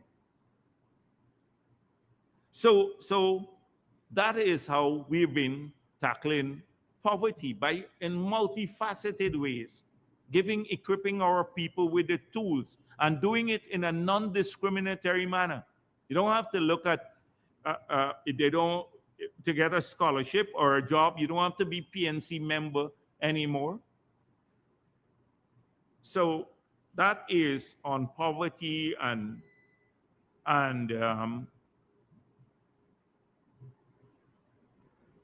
the next one is friends and family and acquaintances. That PPP is sharing out all the money to the friends and family, everything here. Imagine, and Nigel Hughes could say that. He was a beneficiary of this friends and family thing in a big way. When they had to do the promised constitutional reform in their manifesto, they gave him, I think, the job. He did a report. We can't find the report now. In 2016, nothing else happened afterwards. No report. They didn't pursue it. He did this report. He didn't consult opposition. He didn't consult anyone. We spent $20 million on that. That's friends and family. When his wife was getting contracts in our own ministry, that's friends and family. When Alston Stewart was getting this contract now to supply scales, and they gave him something million dollars, that was friends and family. When they gave land, thousands of acres to connected PNC people at Wales, in Dallawalla Creek, in Berbice, almost everywhere. In Linden, Lowenfield, etc., it was all friends and family, the MPs, etc., same Amans and all of them. So our friends and family are the 50,000 people who are going to get their house lots now, not the low and field who will get 216,000 acres of prime land in, not 1,000, 216 acres of prime land in Region 10 that we could have used for housing. So it is, those are our friends and family. We are happy to say these people who are getting house lots are friends and family of the PPP. We're happy to say the 4,000 contractors in Linden, there are nearly 500 of them in Region 10. And here in Region 4, nearly 1,000 contractors, many are Afro-Guyanese. New contractors, they are our friends and family. They are our friends and family. It's and Jam, they're friends and family too. But contrast that with the Minister of Housing giving her own husband contract in her ministry. Cathy Hughes taking contracts herself in her own ministry. They don't see anything wrong with that. They don't see anything wrong with that. You look at the people who are getting and look at the scale of it happening. They would have never happened on the PNC or the AFC. I can go down this friends and family thing almost in every sector, in jobs, the friends and family business, in jobs, in almost every area. There was a corrupt cabal, incestuous cabal. With nepotism was seen as the thing. They didn't even see it wrong. They didn't see these things as being wrong, so they pursued it with a vigor that was unmatched. And now it's like the election thing too. The biggest riggers are going to claim we're trying to rig the elections. So the most corrupt people who practice the friends and family thing in a major way, they are the ones who are now accusing us. Look at the scholarships. You could just trace the friends and family in the scholarship. How many ministers? The 50,000 people getting the scholarships through GROW, GOAL, WIN, and BIT. Those are our friends and family. We love them very much. We love them very much. And we will continue to give them more scholarships because we want everybody to be our friends and family. Nigel Hughes, how come he got there? He was part of the friends and family with ExxonMobil too, because it seems like a friends and family thing when the AFC was in charge of the negotiation. Your colleague in the party was negotiating on the one side for the government, and you were on the other side. That was a friends and family business too. Every week it's about that. First, it used to be that all the Indo-Guyanese are our friends and family. Any Indian person who get a contract. Now once you're close to the PPP or you're Afro-Guyanese or anything, you're friends and family too. As though people who support the PPP don't have a right to work, etc. They have a right to work, and we will encourage them to do so, and they will make progress like everyone is making progress. But when they are in office, they wouldn't even help ordinary supporters of the party. They kept everything for themselves. Cathy Hughes could have easily given someone else. If they're so concerned about anyone else, a small contract to another Afro-Guyanese company who are supplying the services she was supplying, it's PR services. Kept it for herself. So this is the friends and family thing, and they're shamelessly talking about it. Nigel Hughes of all persons, friends and family. So I don't know, I might have missed some of the other things that they're saying, but it doesn't help. Nothing for anyone. I can go on. It's a long list of stupid things, as I said before, that they came up with. Nor if you trace it, those are the key themes that they work on. I'm not going to continue here. on these. I just want you to look at the total measures in the budget, look at the details of the budget. Now, they're going to be incapable of doing this. So tomorrow, expect when the debate starts, the racism. So it will be, they will do ethnic count there all the time. Everything would be about race. Then the usual theme that I just mentioned today, nonsense. Oh, the budget has nothing for everyone, doesn't have for poor people, too much on infrastructure, all of these things, which we have debunked already. So it's not gonna be very inspiring to watch. But let me just make it clear: the PVP in the budget before the elections, as we promised, we made university education free. We added TechVoc education to that too. So all tertiary education is free now.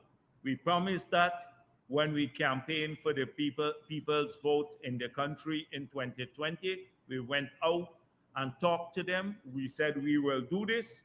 We will write off the student loans. We made our commitment. We kept that already. Billions have already been written off. We kept our commitment. We said we will do 20,000 scholarships, online scholarships. We are on track to do about 30-something thousand online scholarship through Goal alone, and then the other scholarships are coming through direct training. So we've kept that promise too. We promised the double old age pension. We kept the promise. We promised to give the children the $50,000 per year in the 5 years. We kept that promise. We promised to double public assistance. We did that. We promised to raise the threshold. We've doubled the threshold. We promised to lower taxes. We have lowered the taxes. We promised to give the joint service back their bonus. We did that. We promised to restore help to the miners. We did all that too. So I can, a lot of this, soon you're going to hear about it. You ask them about what they promise. What they promise. So we kept our word to the people of this country. We worked faithfully to expand employment opportunities. There are 15,000 people now working on part-time jobs paid for by government, fully paid for, apart from the thousands of others who are now working in the private sector.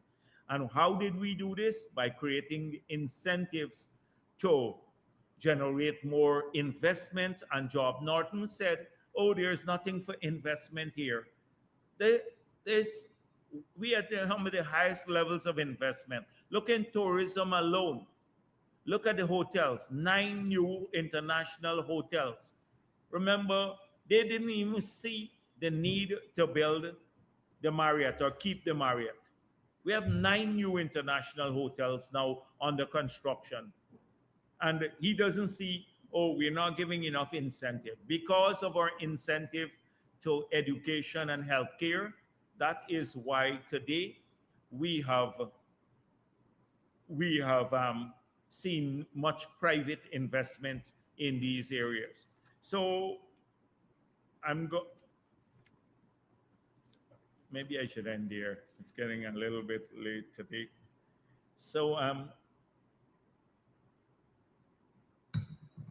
useless, I would say useless, amateurish, childish, lacking profundity, lacking any depth. It's like saying things that just come off the top of your head. And you know, Nigel Hughes and the others can do this. They can do this because he dodges questions at his press conference. He blunders on everything.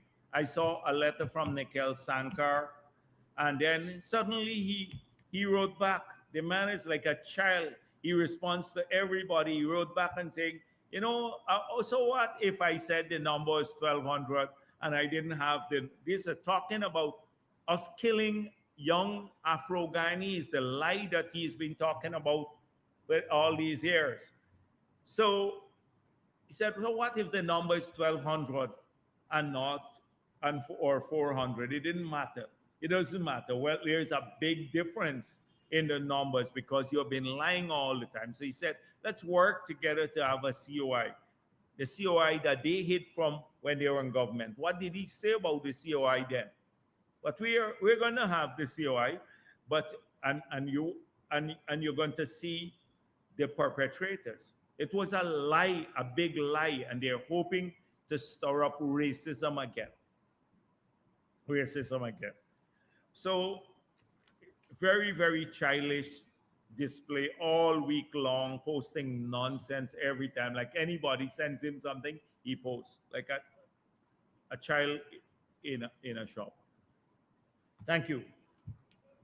Mr. Jagdeo, Dennis Shabral, Damara Waves. Sir, I have a few quick questions for you, please. Yes. One, to what extent will the Guyana government be willing to take back some of the persons who might be earmarked for deportation from the United States?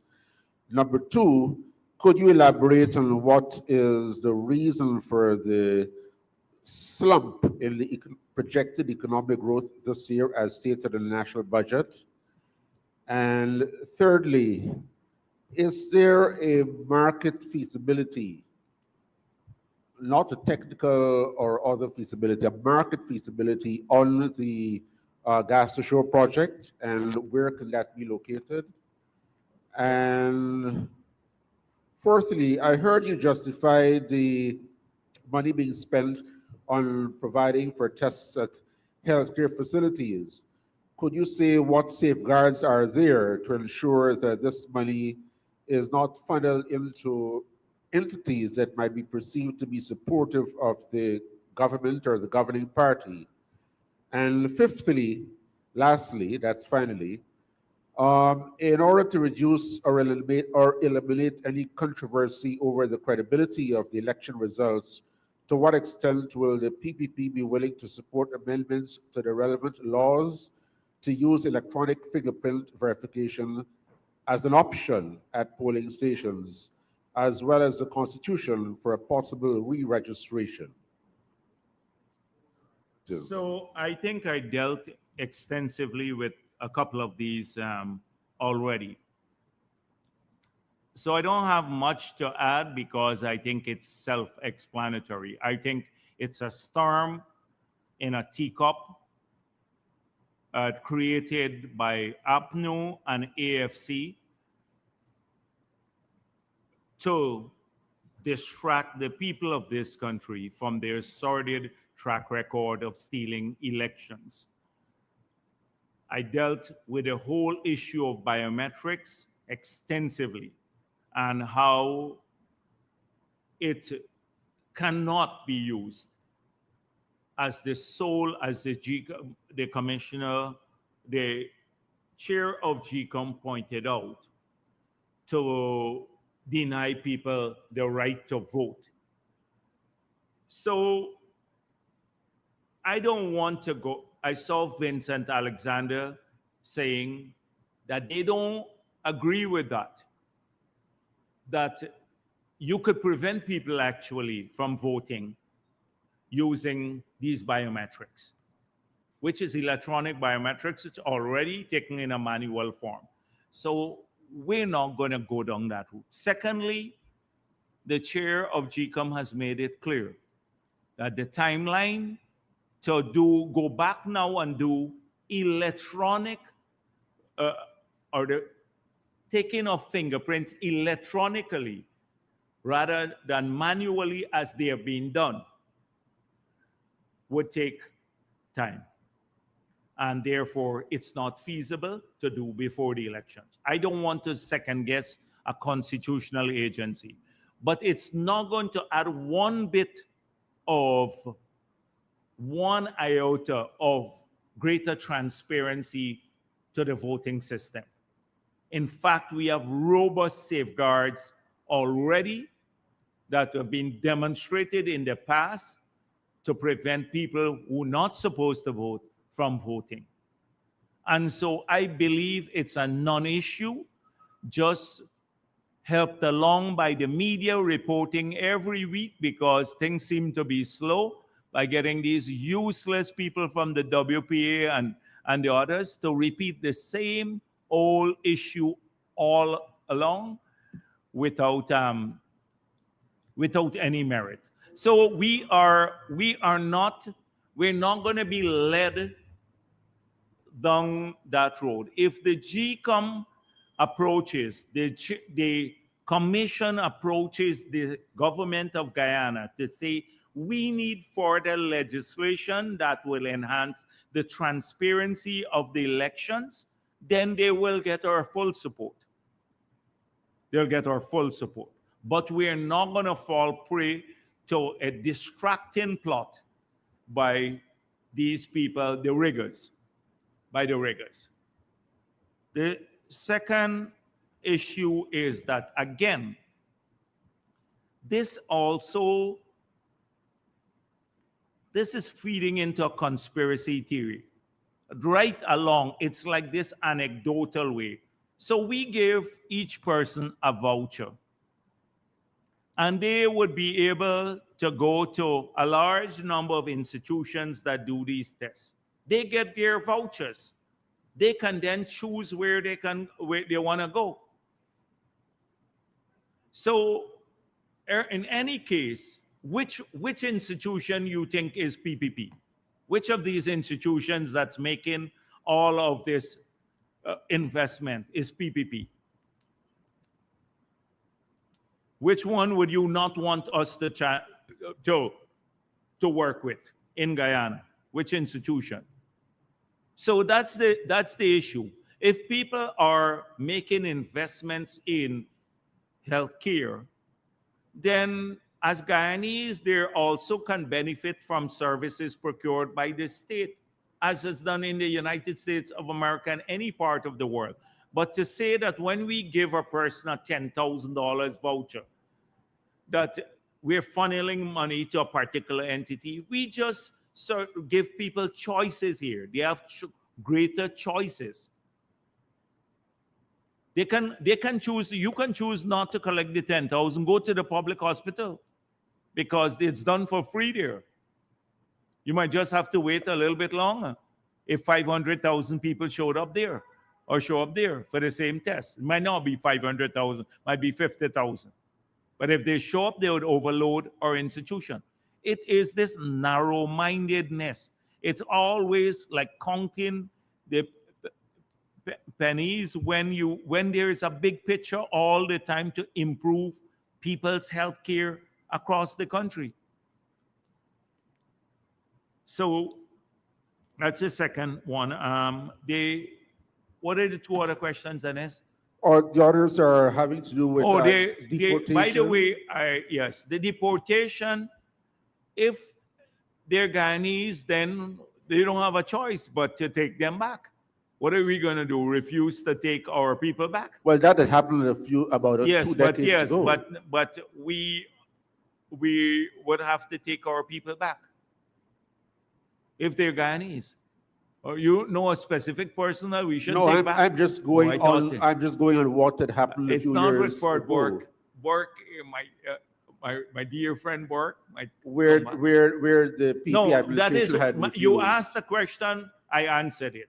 Yes, we will take our people back if they're deported. And any safeguards with respect to pressure on the social sectors, and well, we know there's a historical concern about criminals. Yeah, but we don't know. We don't know the magnitude. We believe that if our country can absorb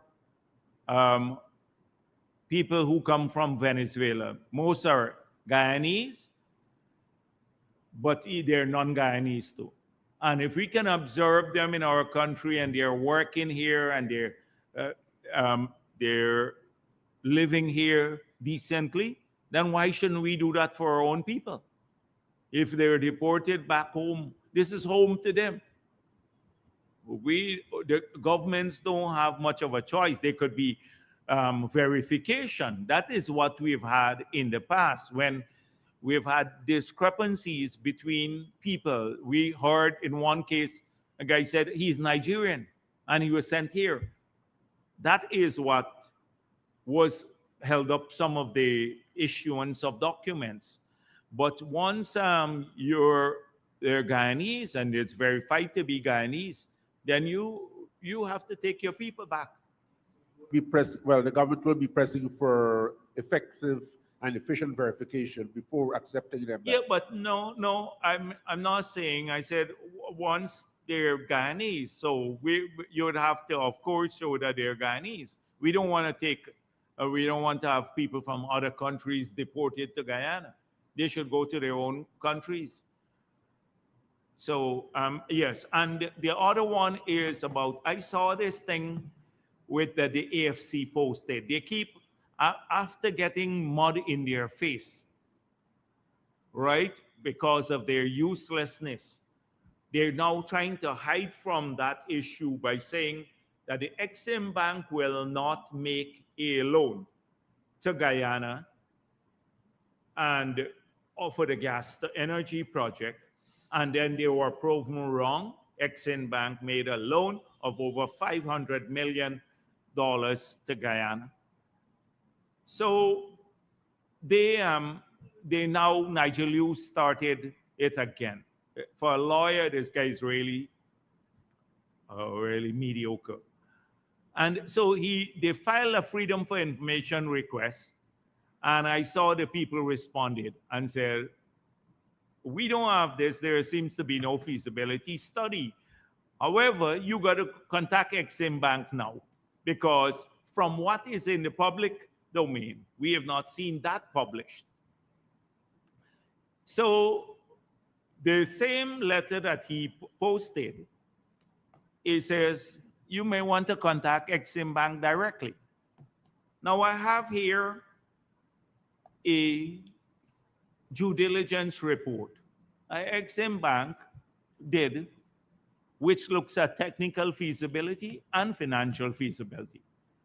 And it was done by a company called Sargent and Lundy for Exim Bank itself.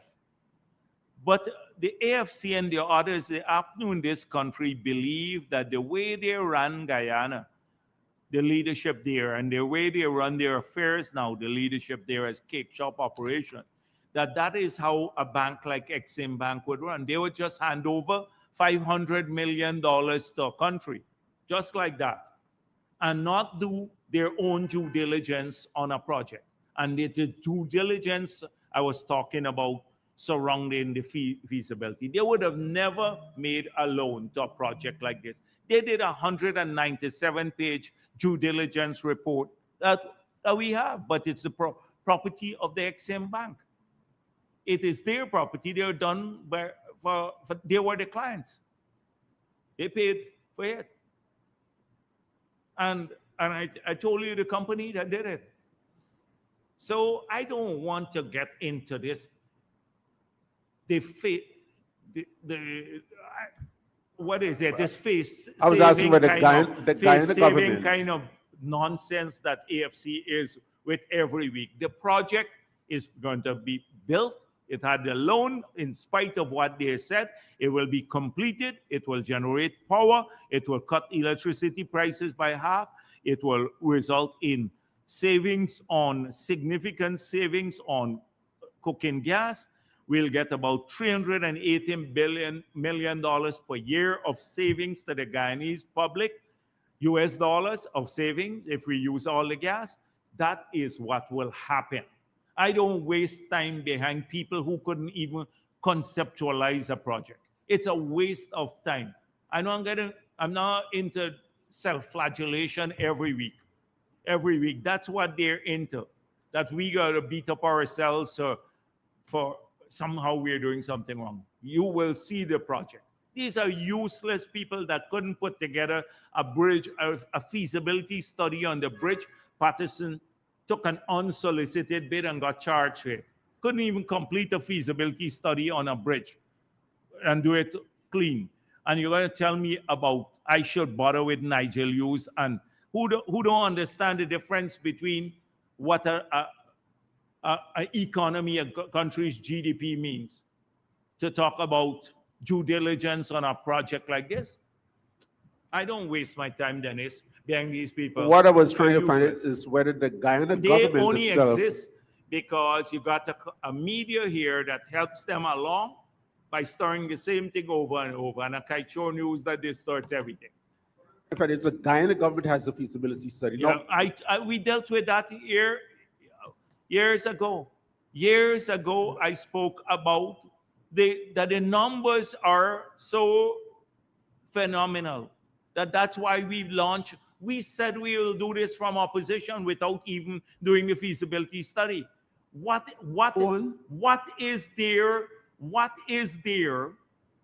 to say what is new about this? Technically feasible. Have people built pipelines before in the world? Yes, most of the world can build a pipeline. Have they built power plants before? Yes. So what's wrong with using your own gas to build a pipeline where the numbers are so apparent to even a clunk? That's why I said it's a no-brainer. So I'm not going to get into this every week for people who are ignorant of basic things, who lie about their miler fall for the same reason. It's a miler all over again. And you know, we were not robust enough in that period, taking them on a miler, when all the lies were told about $2 billion of debt, which was a lie because it was a contingent liability. They talk about water running out of a miler, 30 cents per kilowatt hour, and we allow them to kill it. They're not killing this project. They're not killing it. So I'm not, and then another question. I'm not wasting my time being them on this, Dennis. So you won't say whether a yes or no, there is a Guyana I government dealt with that feasibility. 100 times before. Go and check my previous answers too. On, sir, Yes. the economic growth. Oh, yes. Oh, that's Yes, an could you elaborate on that? It's a simple thing. It's explained in the budget.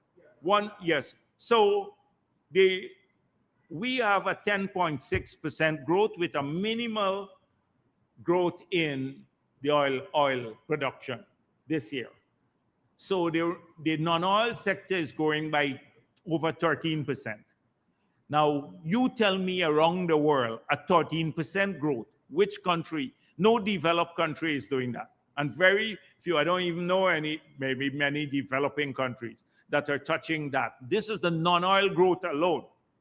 Overall growth is over 10%. So I'm pleased with that. In a year when we don't have oil coming in. So the next year, when the new FPSO comes in, the growth will jump up back to 30-40% when the next FPSO comes in from 2026. So it will jump again in that regard back up. But it is so heartwarming to me to see in a year when there's no growth, practically no growth in oil production, that we could post a 10% growth in GDP when we have had a base, an economic base that has moved to $25 billion now. But do you It's very good to me. I'm pleased with it. Extremely pleased. Yeah, what I'm trying to find out, how is the absence of a new FPSO going to contribute to a decline in the growth? And But every year you start from scratch. Do you have any measurement in terms of the declining number of barrels per oil? No. But listen, Dennis, read this stuff. So you use words like decline and slump. Are you saying that the norm is 40% growth every year? So anything below that would be a slump. Every year you start off fresh in planning an economy. The norm is not 40% anywhere in the world. Right. Yes. So when you say slump, I talk about phenomenal growth, because every year it's the goods, the aggregate of goods and services produced in the economy for that year that constitutes the GDP.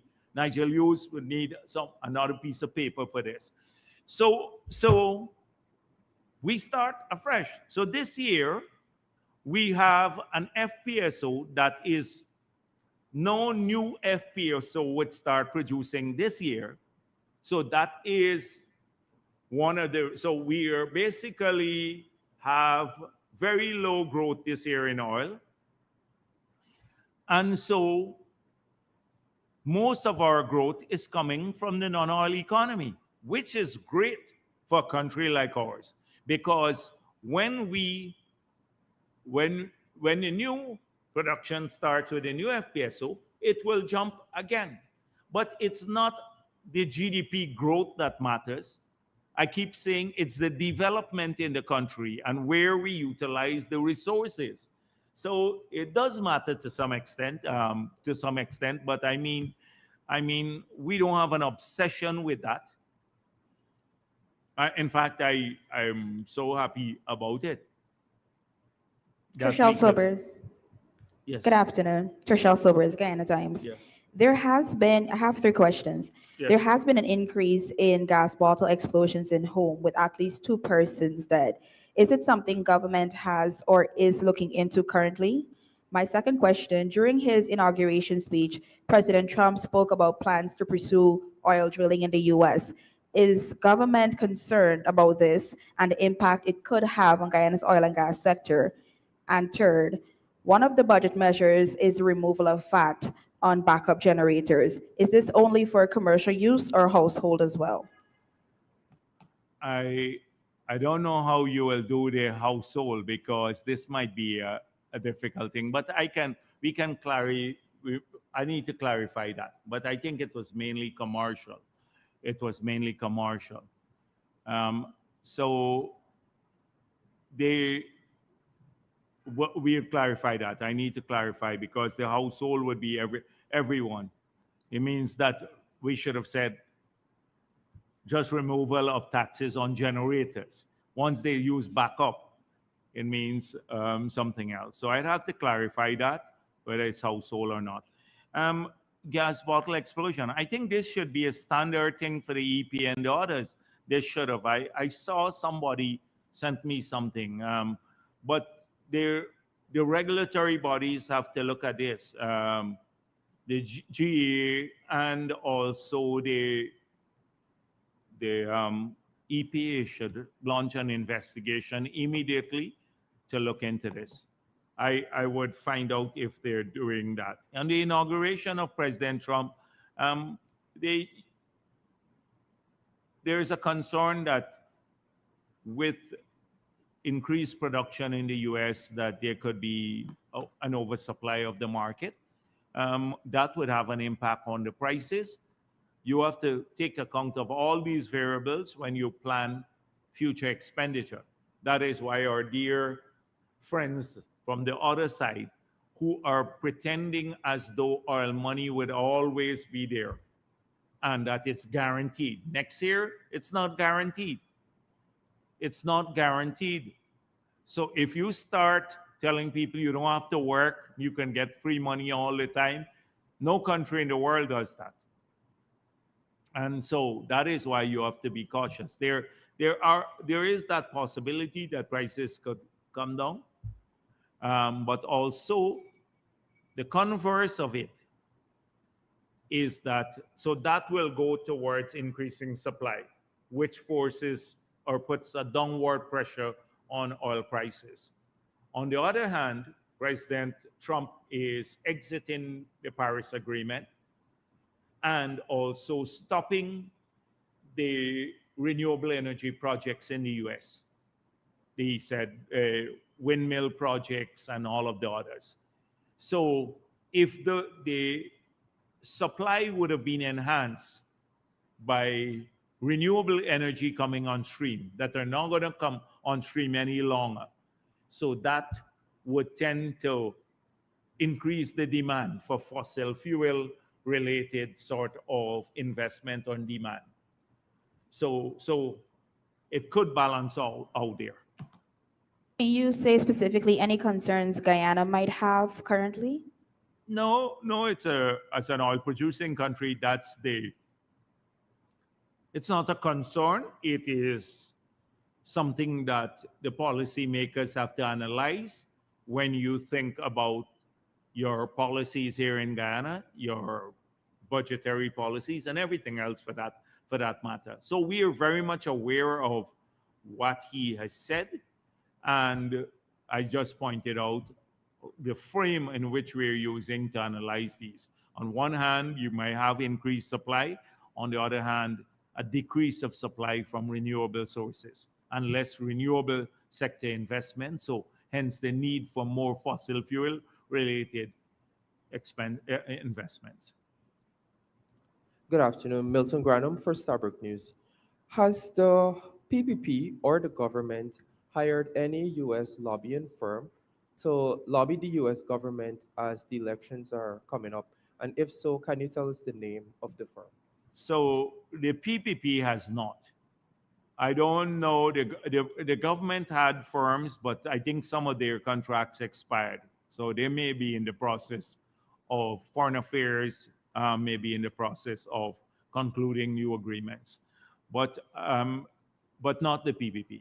We have not hired any lobbying firm, and there is a big difference between the two.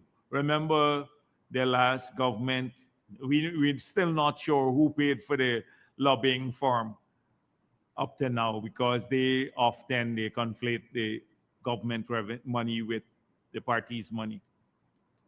Good afternoon, Dr. Jagdeo, and that's Williams Culture News. Sir, can you say what percentage of the 2025 budget is being funded by loans? In what? What percentage of the budget this year is being funded by loans? So if you look at the oil and non-oil revenue, just go and read the document, right? There's a table that gives you in the estimates.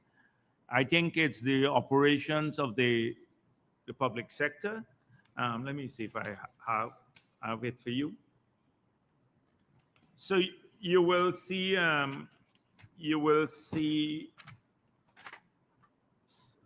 here two areas basically. If non-oil revenue is about $500 billion, and non-oil revenue, if you include inflows from GRIF and the LCDS, would be another 500 million.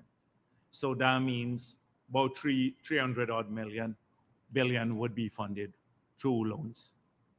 So just read it there, right? I'm trying to find the exact piece.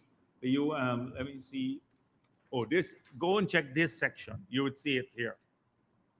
Public sector financial operations, and you can see how much of the revenue, the exact figures would be 554 in revenue plus 16 billion of GRIF inflows, but 41 billion from carbon credit inflows, which would give about 511, and then 512 is from NRF withdrawal.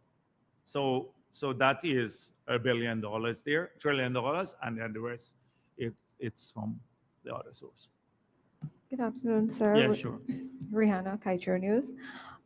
You remember a couple of weeks ago, I asked a question about the gas to energy. No, I don't remember. The feasibility study. I don't remember. I don't remember anything about the gas to energy and Kaichur News. I don't remember Well, anything. let me refresh your memory. No, please don't. If it's on gas to energy, I've dealt enough with that. It's done. I'm not dealing anymore with I'm not going into this big charade. You write what you have to write, the stupidness that the Kaichur News write, and we're working on completing the project for the people of this country. Move on to the next question. No gas to energy anymore. Dennis tested my patience, so I reached a limit with Dennis on this matter. So I answered Dennis. No. Yeah, so no more on that. Move on. Let's go.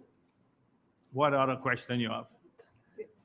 That's it? That's it. Oh, God. Can I listen to you gas, the energy all the time? You got a lot of gas talking, a lot of bilge around the place. Yeah. Okay. Anything else? Thank you.